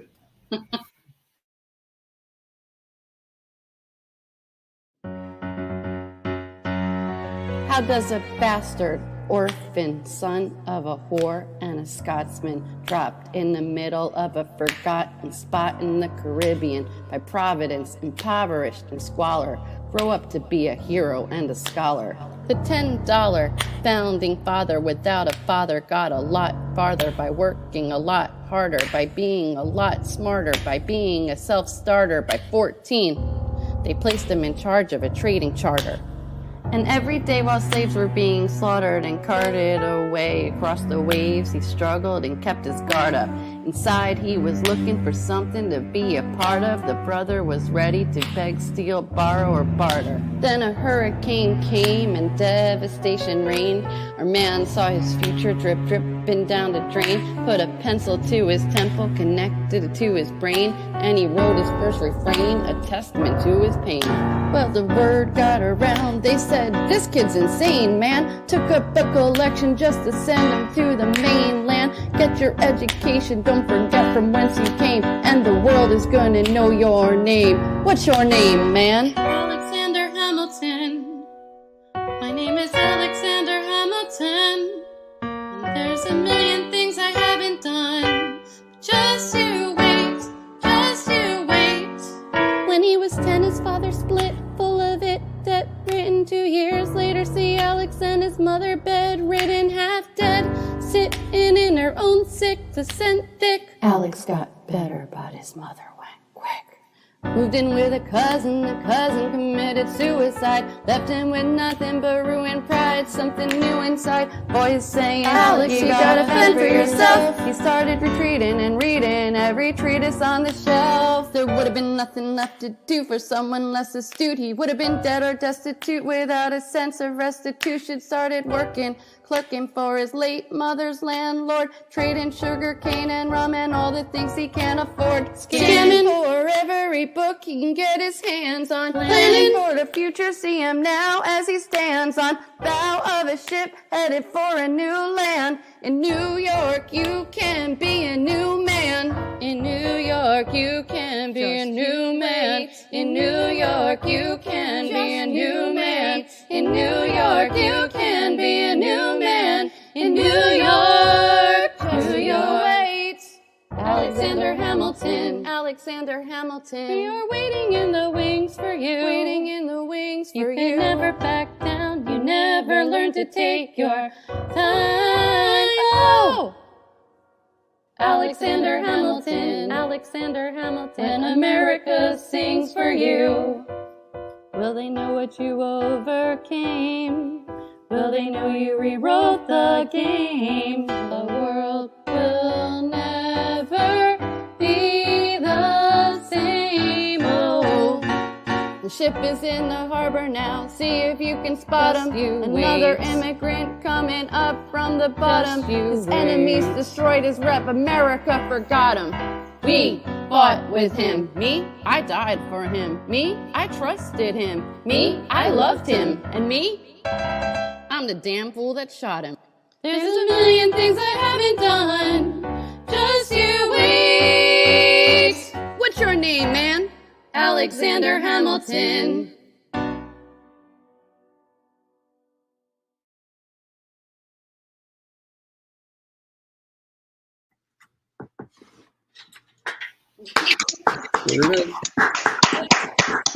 Wow. Nice. That's ridiculous. That was cool. It was classic Sherry. She's like, all right, I want to do a song. I want to learn how to use GarageBand. Like, she's doing all this for the first time. So when we all did this for the first time, you know, we did like little trios and quartets, and it was a nightmare to sync it up.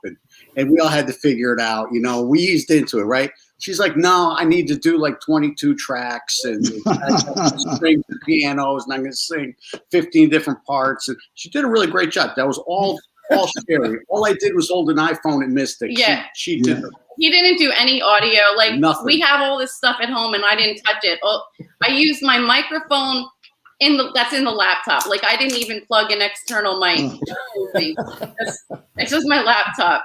And I have to give a shout out to Frank Tosto, because I gave him like this half-edited video of like the parts that did sync, and then I'm like, I don't know what to do. Like, I'm like, I can't use iMovie. I'm getting frustrated. I was going to record myself like with headphones, and I'm like, I couldn't get another picture in there like Mike does with all the like every single person in there. I couldn't do that with iMovie, and I'm like, I can't, Frank. I wanted to submit it to his show, and I'm like, it's not going to be done. Forget it. I give up. And he's like, well, send me what you have. And then he put all those like little pictures from the internet of Hamilton and the. Oh, wow. Yeah, it was cool. It was fun how all those location shots and everything. Yeah, so all I did was the shots in Mystic, and then Frank filled in the blank. Very nice. Very generously of him. Very cool. Hey guys, I gotta get going. Hey, Eric. And I got to sign out. John LeCava, good to see you. Dave, we have Dave Gunn up here from St. Croix. Bye, Mikey. Bye, guys. Bye, Sherry. That's amazing. We got John LeCava in New Mexico, and we got Mikey Beans on the Hudson River, and we got Dave Gunn up in St. Croix. Good stuff. Eric, I think you need to wear some headphones or do something. Your audio is feeding back really badly. Let's try it again. Oh yeah, no, you're watching the feed or something. Something bad's happening. But hey, Dave Gunn, how you doing, man? Hey, man. What's the latest? You have a gig tonight, probably, right? No, I was actually I was sitting in with somebody else. Yeah. Just really, really brilliant guitar player who's a classical player. And I went over to his place and sat in, and we didn't have a gig tonight. So I just was sitting with him. I came home, and then I said, you sent me the thing, and I said, well, if you can play or not play, good. I'm glad to see you. I'm always glad to see you log in. You're always the late crowd because you got to. What time is it down there? It's 11:45 here. 11:45 in St. Croix, right? Atlantic time. We're an hour ahead of you. Yeah, very cool. So how you doing? You get your COVID shot? Yeah, got both of them. Yeah, I got mine the other day. I got my first one. Wants their COVID shot should come to St. Croix because they sent us 30,000 shots because there's a lot of cruising people here, right? And they don't trust it, and so they're just not showing up. So they started with health workers, seniors, and within about 3 days they got down to anybody that wants a shot, please come. Great. And so my daughter, who's 24 and may walk in any minute, she got both her shots. Everybody down here got both their shots that wanted them. Yeah, right. And we're busy trying to explain to the Crucian folks that it's safe. They are very, very St. Croix. reticent. Yeah, they are very, very not believable. You know. Yeah, right. Yeah. And there's nothing you can do. Yeah, sure. So, well, it I'm is glad what it you is, did. but I've got my shots. The whole thing's going to go away in St. Croix. That's the nice thing, is that Actually, the whole thing has actually gone away in St. Croix. It really has. We're down to 18 live cases. Oh, wow. They can pretty much open up St. Croix because it's been so closed that they won't let anybody in and they won't let anybody out. So I was just going to say that I figured the wild card there would be tourists, but if they're like kind of restricting tourism, then every tourist that comes in has to have a COVID test 3 days before they come in. Okay. And if they don't, they're not allowed in. And these guys, this is a Crucian culture. This is a Black, ages old Crucian culture, and they have handled it better than our previous administration even dreamed of handling it. Right. And they have made it safe. Cool. And so it's really okay. We play now, and every club I play in, it's wide open. There's no closed club. It's all wind blowing through. Wow, I so remember you're not that. really worried about it. Yeah, it's really cool. That sounds great. Well, come Yeah, on, it is. play a song for us. Thank you very much. Ed, it was a blast. It was great seeing all you guys. Good to see you, John. Yeah. So, Dave Gunn, play us a song. This is a song that I could really F up. Okay. I've never played it for you before. But I'll try it. All right. I wrote this song a long time ago when they were tearing down a park that I used to play in.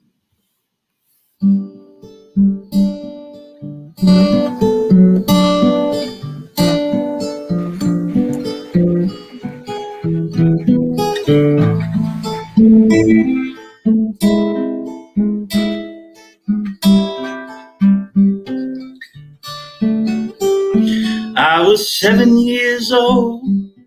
I was so full of the fire, riding on a roller coaster every day, while the summer slipped away.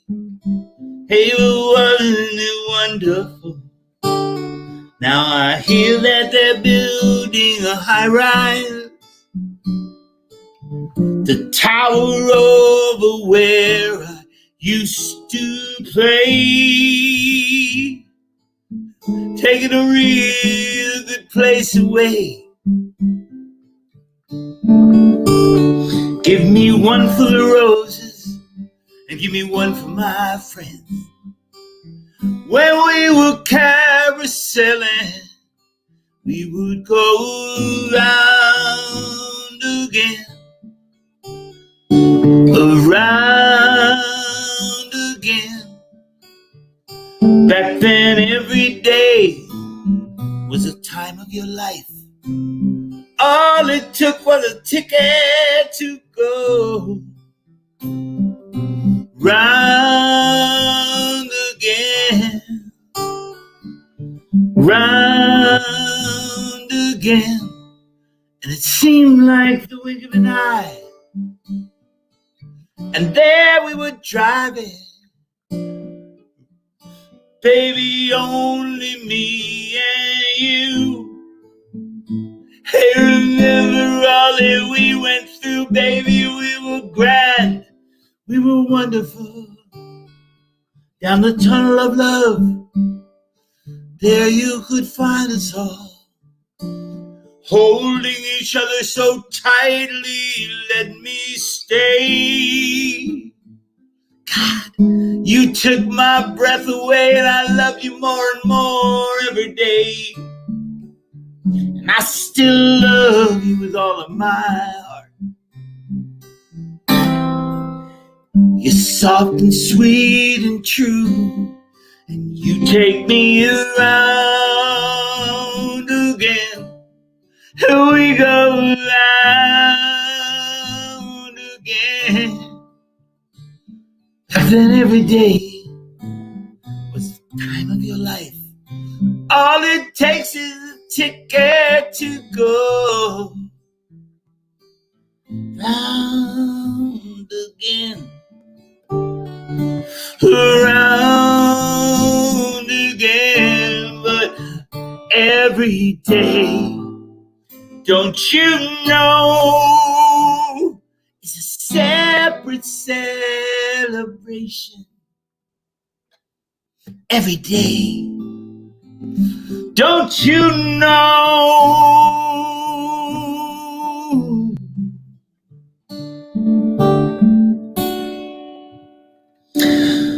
So go on.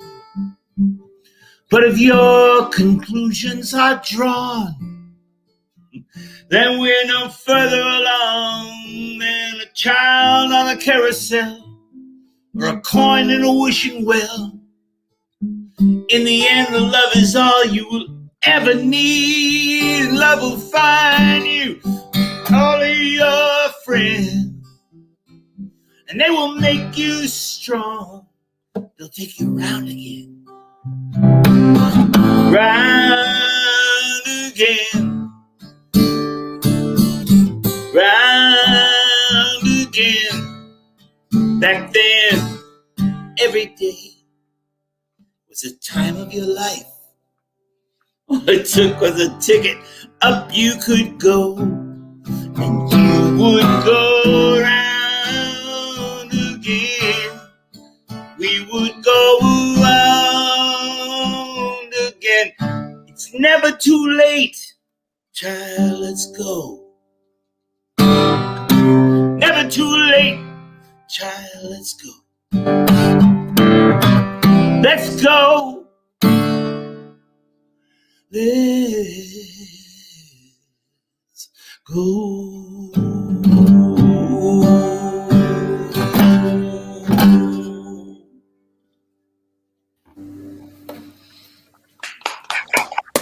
Excellent. Thank you.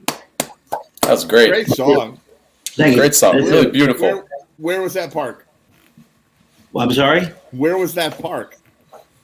It was called Cortland Park, and it was we used to go there at like 7, 8, 9 years old, and there was a whole bunch of us, and we would play ball, and then we play basketball, and then we just keep playing. And there were girls and there were guys. And some of the girls I love still to this day. But it was a place that, you know, you rode your bike to, and then they tore it down, and they built up this, thing. And is this Stanford? Yeah, it's right off exit 9. It's in Stanford, and it's right there, and it broke my heart when they did it. And I was pretty stoned one night, and I wrote that song in really a short time, because the best songs that I do don't take too long. The songs the songs that I do that do take too long usually are not very good. I've written a couple of songs that have taken no time at all, and I'm not allowed to comment on my own work because it's foolish. That's cool. How hot is it down there right now? What's that? Oh, how it's hot? Man, don't hate me, okay? You're gonna hate me. I ask you that every time. Yeah, I know. It's we come down here for you two folks that I don't know, Sherry, Hey. Dave, and Eric. Hi. Oh, hey. We're northern. Hey, And I lived in Glenbrook for 13 years. There is another little park on Portland Avenue now. I used to bring my kids there, but it's Yes. yeah. Is it right by exit 9? Yeah, it's right up at the top of Cortland Avenue. If you're heading into Glenbrook, it's on the right. It's like right. Okay, that's. This one was right on Cortland. It was originally I think it was originally a mental health care place for people that were, needing, and that was the building, but we had the playground. Right. And so we got to play. And it was great.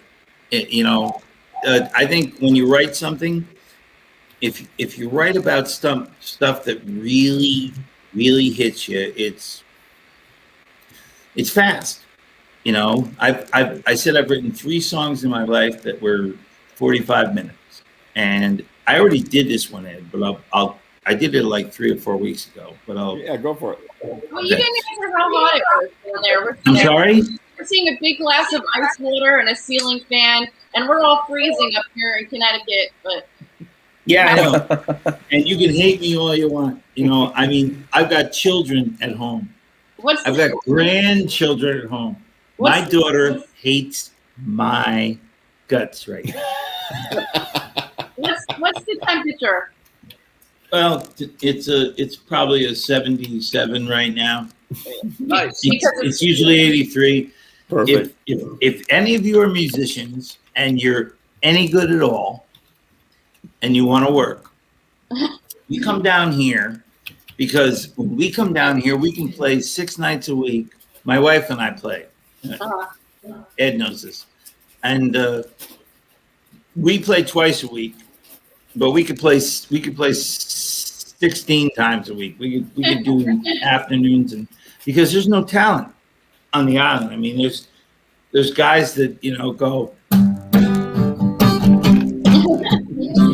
And you look at me and go, Jesus God. But you know what? I'm not putting that down. I'm saying if they're allowed to play here and they're allowed to make money, God bless them. But I've told Jimmy Earls? You know Jimmy, right, Ed? I think so, yeah. Jimmy Earls. He's one of the best guitar players. He plays with us a lot. I said, come down here. He said, I got to get out of here. I said, well, come down here. Because you can sing like a bird and he can play. I said, come down here. You'll make $200 a night and you can play 6-7 gigs a week and you can live here. I've told a lot of people this. Nobody listens. So that's okay. Anyway, this one is a very personal song. I came down right after Hurricane Maria, and it had taken the island apart. I had been here for Hugo, and Hugo not only took the island apart, it took the whole Caribbean apart. But we lived through that, and then Maria came and busted us up again. So I came down to play for the FEMA guys that were working.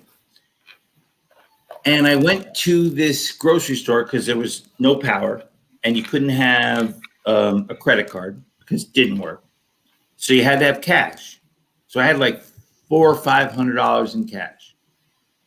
And I went to this place called Pueblo, which is right up the street. And I went and got wine and things that I needed. Like wine.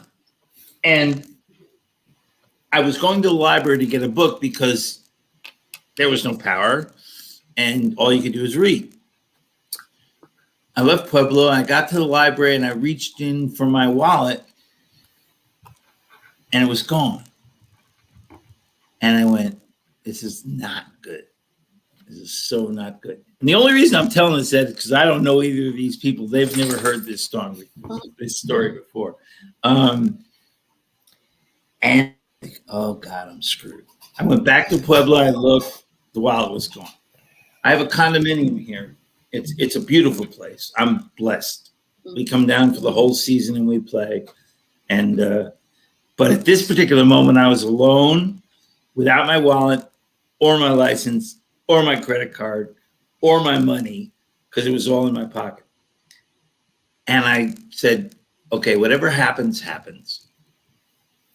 And by the time I went to bed, I had justified it in my own mind with God. I had said, whoever got the money needed it more than me. And they absolutely did. It was going to be a much harder thing getting myself off the island, but that's a different issue. So I go to bed, and I've got my cell phone, which still works because we could charge them in this one place that had underground electricity that everybody knew and waited in line to charge.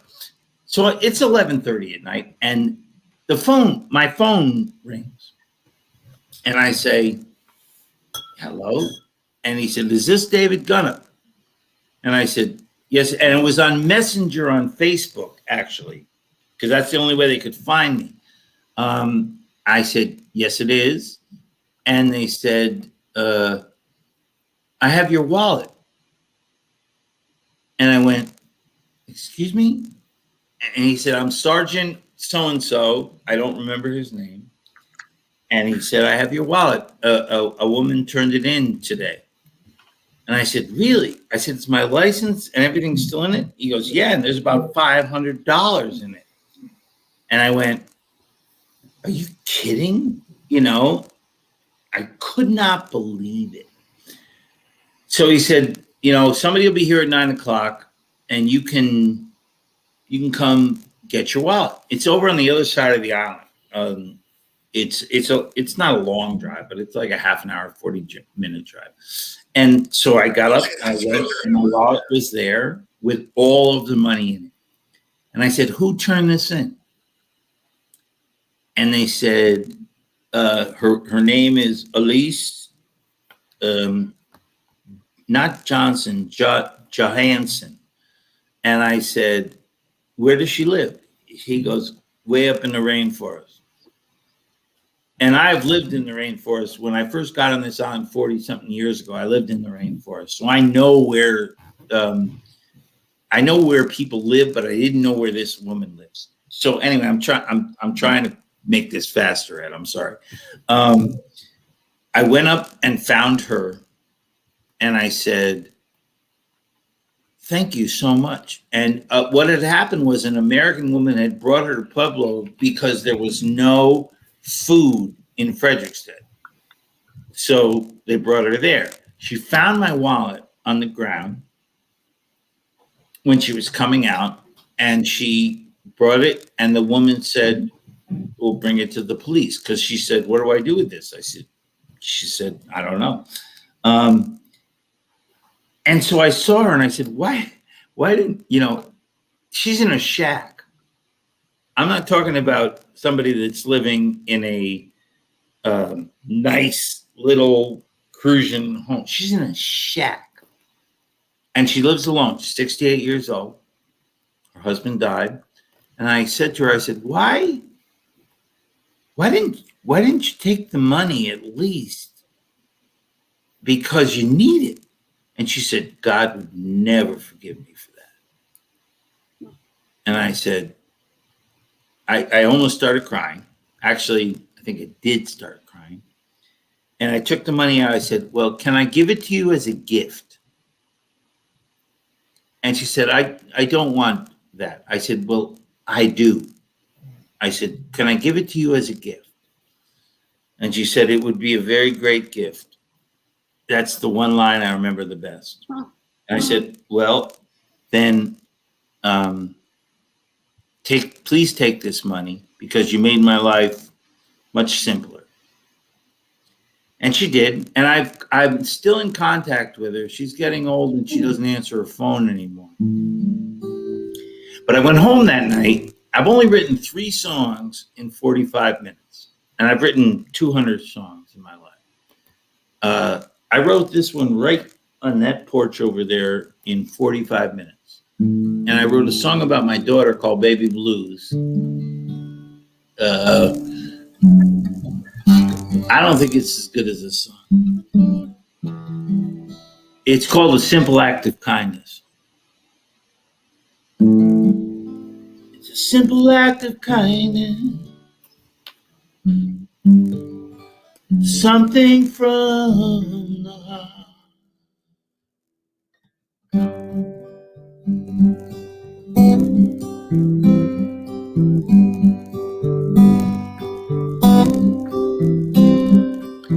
I walk these streets, I walk these hills,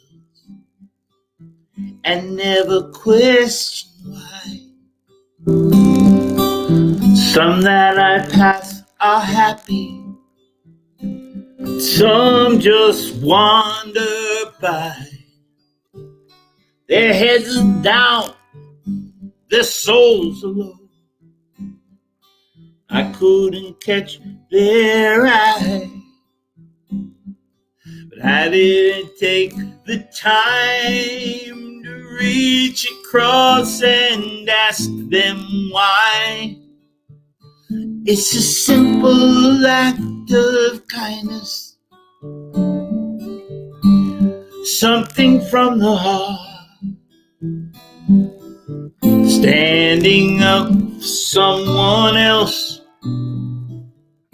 that's a place to start. It's brushing by the hand of God. Once you have been blessed by a simple act of kindness.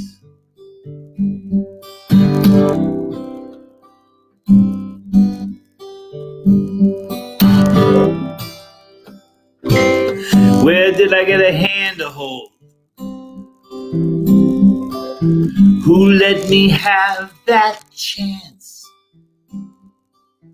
Why is it some can barely walk and I got to learn to dance? How is it that it took so long? See the simple light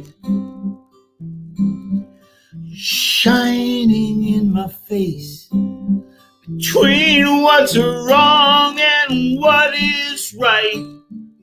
It's just a simple act of kindness, something from the heart. Standing up for someone else, that's a place to start. It's brushing by the hand of God. Once you have been blessed by a simple act of kindness.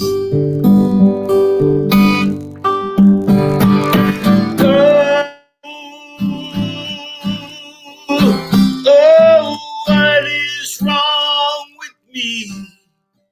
I didn't know.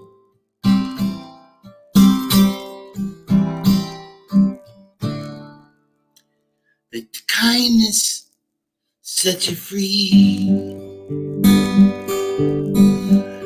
It's just a simple act of kindness, something from the heart.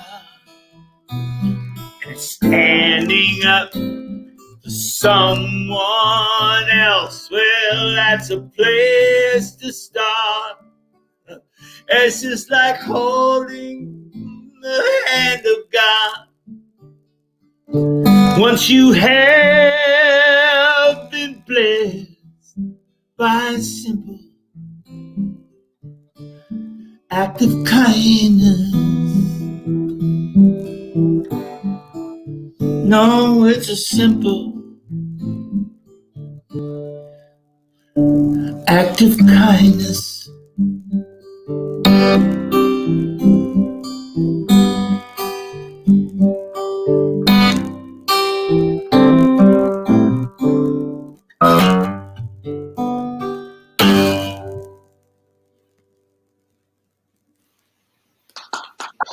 Thank you. Thank you guys very much. Very nice, Dave Gunner. I appreciate it. Good Thank stuff. you guys. Listen, I liked your work, and I was here for a little bit. I got late, but I was here for a little. That's all good. I'm glad to see you.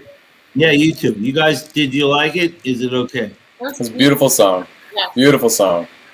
Beautiful song and beautiful story too. Like, you know, the two really do go hand in hand. You know, you can't have the song without the story. So it's Absolutely. yeah, it's beautifully told. And yeah, the story is without the story, there is not a song unless you're bullshit. You know, unless you're totally. Yeah. Unless you're completely a liar. Yeah. I mean, those moments of inspiration. I really loved your work, Sherry and Dave. Oh, thank you. And I got on late, but I really loved it. Eric, I haven't seen any of your stuff. Are you next? He's really I good. might be. Play it now. Yeah, come on, Eric. Play us a song. Come on. All right, Straight away. I'm gonna stay for a little while because I All right, cool. half a glass of wine. And, Awesome. and my daughter's not home yet, so I'm still worried about her. I thought that What's was that? water from that big Oh, no, glass. it's not water. I mean, you know, I lie very well. Ask my wife. I'm one of the best liars. All right, come on, Eric. Play him. What? Play Dave Gunnup in But St. Place. thank you all guys very much. I appreciate it. Yeah, definitely. So I'm about 50 minutes away from launching this song worldwide on all the streaming platforms. So I'm going to do a stripped down version of it. I played it last weekend. I'm sorry I got to be a little promotional tonight. Awesome. We're raising money for Why Hunger. So if you don't know, it's the Harry Chapin co-founded organization. They help underprivileged and communities of need get nutritious food. Their MO is nutritious food is a human right. So if you guys like what you hear, and you head over to our lightwarriors.bandcamp.com and make a donation or make a purchase, we're going to be making donations. So yeah, we have a campaign running for like the next 4 weeks, and I'm going to be promoting this song. It's an interesting song because we've now taken our version of this song and made 9 versions of it with artists from Ghana, from Ethiopia, from Dene tribe of the Navajo Nation here on Turtle Island in the States. We have artists from Jamaica via Brooklyn, like old school Brooklyn and Bridgeport and New Haven all represented. And it tells a really interesting, cohesive story about oneness and what do we have to do to get there? You know, what are the politics of it? What is the spirituality of it? And so I'll do the Light Warriors version, which is the first track on the Book of One, out in less than 50 minutes on all platforms, midnight tonight. And here we go. It's actually and Dave, you were talking about like songs that really come through the transom, the spirit. I just did a Spinal Tapism, the transom. When they come through. This was one of those. It's such a simple song. It's like literally a 1-chord song with a groove. Yeah. So.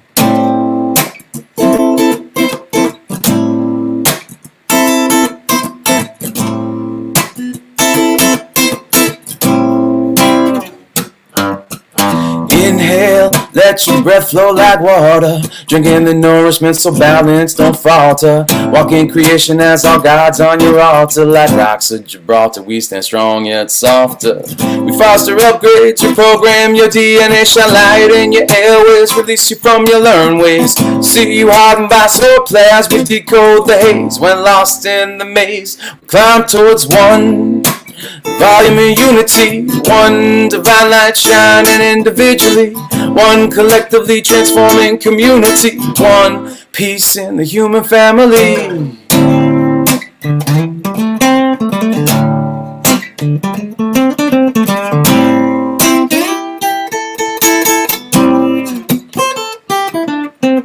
Listen, hear the wailing of the ancients, cellular memory amid impurity over hatred, embodying patience over billions of years, living like vagrants, our spirits in arrears. Fear, what the media's peddling, there in your face, in your ears, misguided meddling. Don't be settling, our love's continually spreading to all corners of the earth, foundations settling. One volume of unity, one divine light shining individually, one collectively transforming community, one peace in the human family.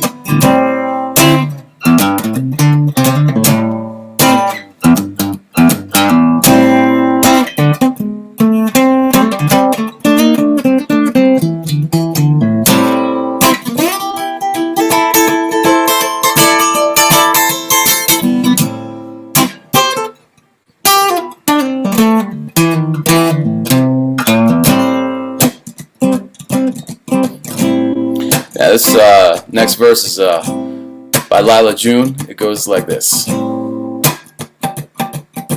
The paradox of oneness, one integrated system. Diversity is what keeps the system living. We will not know peace until we celebrate the differences. No hierarchy in God's kingdom now, there no supremacists. All people, all equal, so basic, so simple. One day the world will wait and we will all surrender. Give up the guns for the power of love. No, we never giving up until we reach the rising sun and move as one. Reparations for the past hurt, one.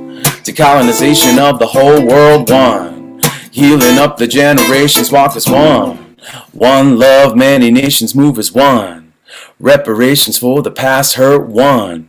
Decolonization of the whole world, one. Healing up the generations, walk as one. One love, many nations move as one. The volume of unity, divine light shining individually. Collectively transforming community. One piece in the human family. One piece in the human family. One piece in the human family. One.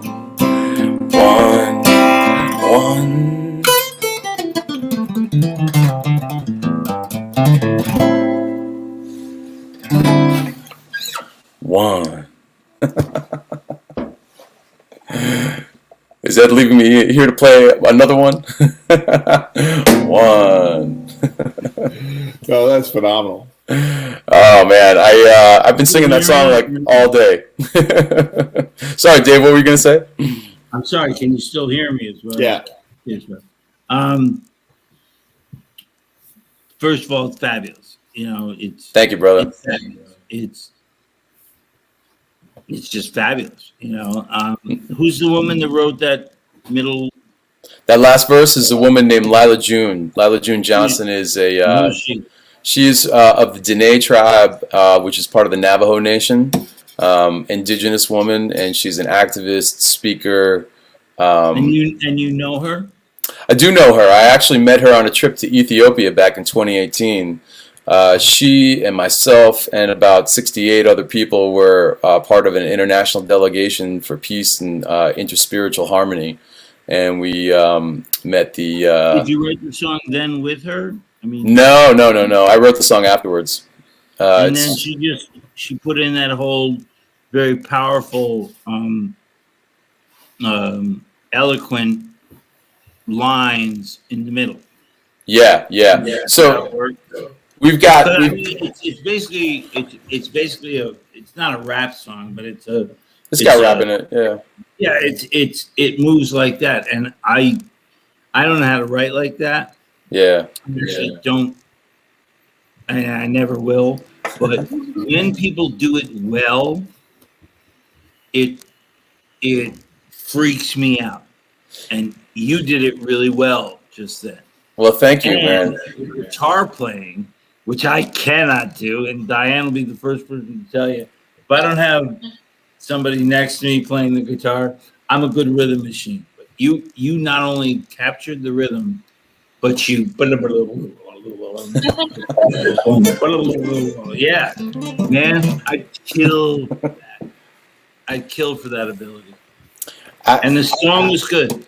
I don't know how it happens. It just kind of flows through, you know. Because I'm not the best guitar player in the world, but I practice at it, and you know, it comes through. Practice. I can never figure out what I'm missing. He told me practice, and I was like, oh, come on, no. Sherry, you know, Sherry, it's when you start playing it. If you can't, then you put it down and pick it up a couple months later. Yeah, the key to life, and I swear to God, and I'm going to go because I take way too much of Ed's time. But I wrote a song called "All This Could Happen" a long time ago, and it basically says, if you don't quit, they can't beat you. So if music is part of your passion, and you guys are together, obviously, if you don't quit, they can't beat you. That's true. You know, and if you just like Eric just played that song, and it has nothing to do with the music that I love. It doesn't. However, I loved it because it's good. It's just good. And when you're working on your garage band thing, Sherry, Yeah. you're at the beginning of a journey. You guys look pretty young, because I'm not. But if you don't quit, We're older than we look, so we'll take it. I don't think so. I mean, I don't, but We're both older than we look, but that's okay. You're old enough to know. No. Old enough to know. Here's the thing that's going to shock David Gunnup. I graduated from Berkeley College of Music. Of music? No, the Berkeley College of Dog Training. No, I'm just kidding. The Berkeley. She's got a master's degree from Berkeley, for crying out loud. Yeah. So no, I know how to play music, and I'm just always like picking on myself, but I don't practice, and I really could be a much better musician if I did. And so kudos to you guys who practice. But here's the deal. You are where you are right now. Right. You're sitting next to a man. Are you guys a couple? We're married, Sarah. Yeah. Okay. So you're doing music together, and you love it. They met at my jam.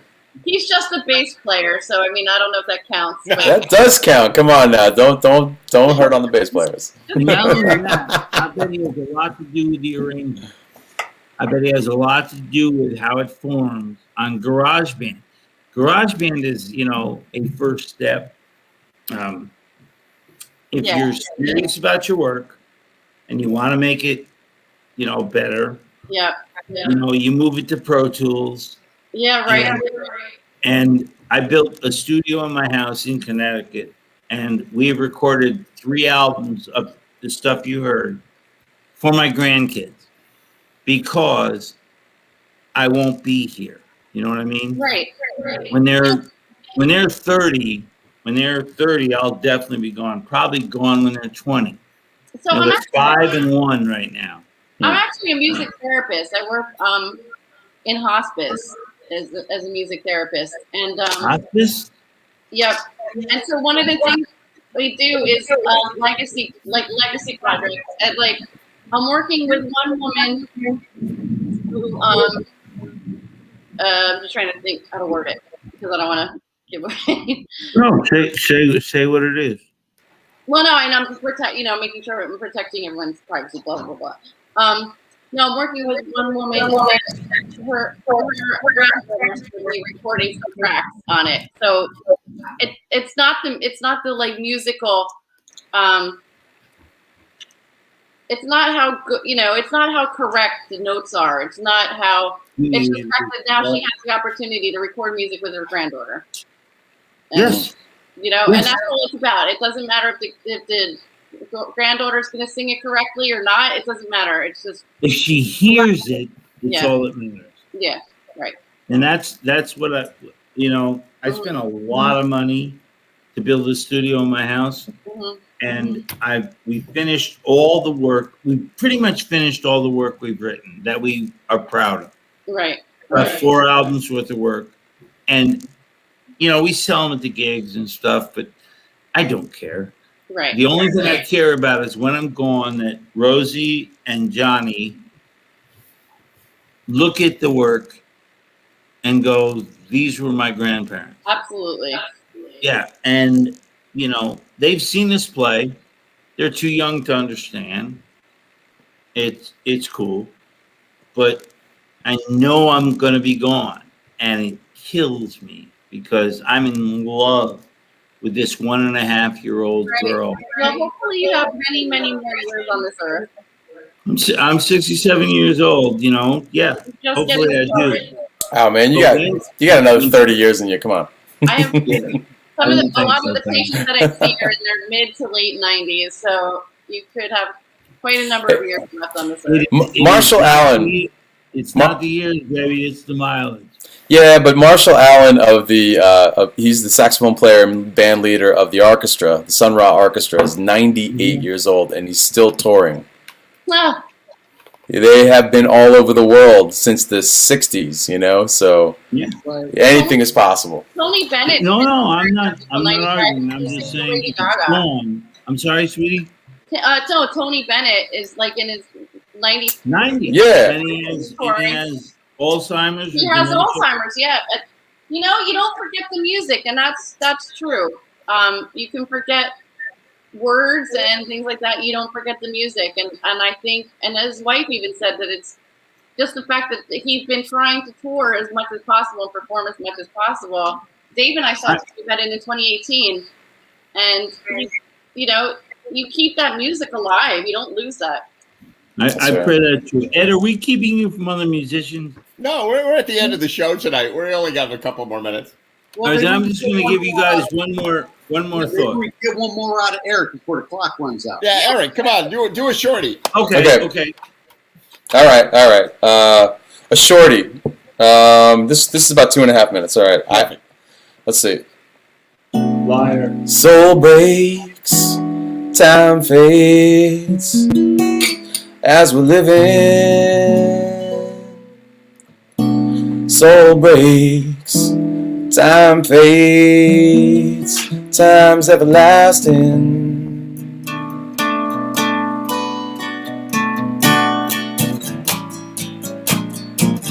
Spirits struggle, feel the thunder. Cryptic thoughts revealed deep under. Portals open, shut down by reason. Spring of one mind, soon to be in season as the... I haven't played this in a while. Soul breaks, time fades as we're living. Soul breaks, time fades, time's everlasting.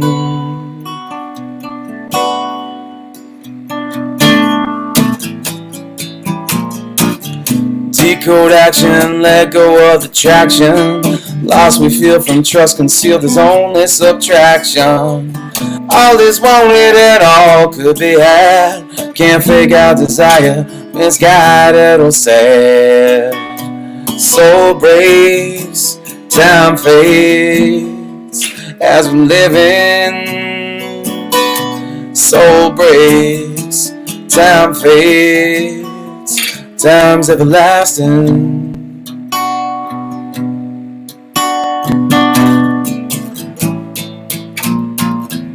Deep spirits surrounding within us, watching and waiting for love to infuse us with every story that's remixed and bold, like the pain that we're born with that dies when we're old. Soul breaks, time fades as we're living. Soul breaks, time fades, time's everlasting.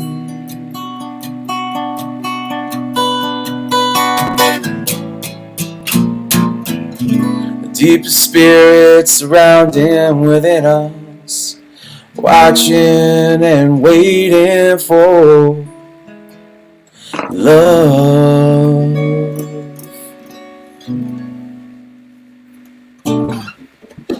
You write that? Fantastic. Yeah, that's on the first Light Warriors record. That's great, man. It's one of those that I never play, and here you are. I think it could be the first time I've ever played this live, actually. Very nice. There are a lot. All right, you guys, great to see you on Jam TV. We're hitting our 4-hour limit. It's great to have you on Jam TV. I'm glad you could join us from St. Croix and the real close world. And you know what? Looking forward to it next week. Come down. Eric, good luck with your album sales and however that works. Thanks so much. In 30 minutes. 30 minutes. Book of one. Best of luck with it all. Good to see you. Thanks so much. Thanks, everybody.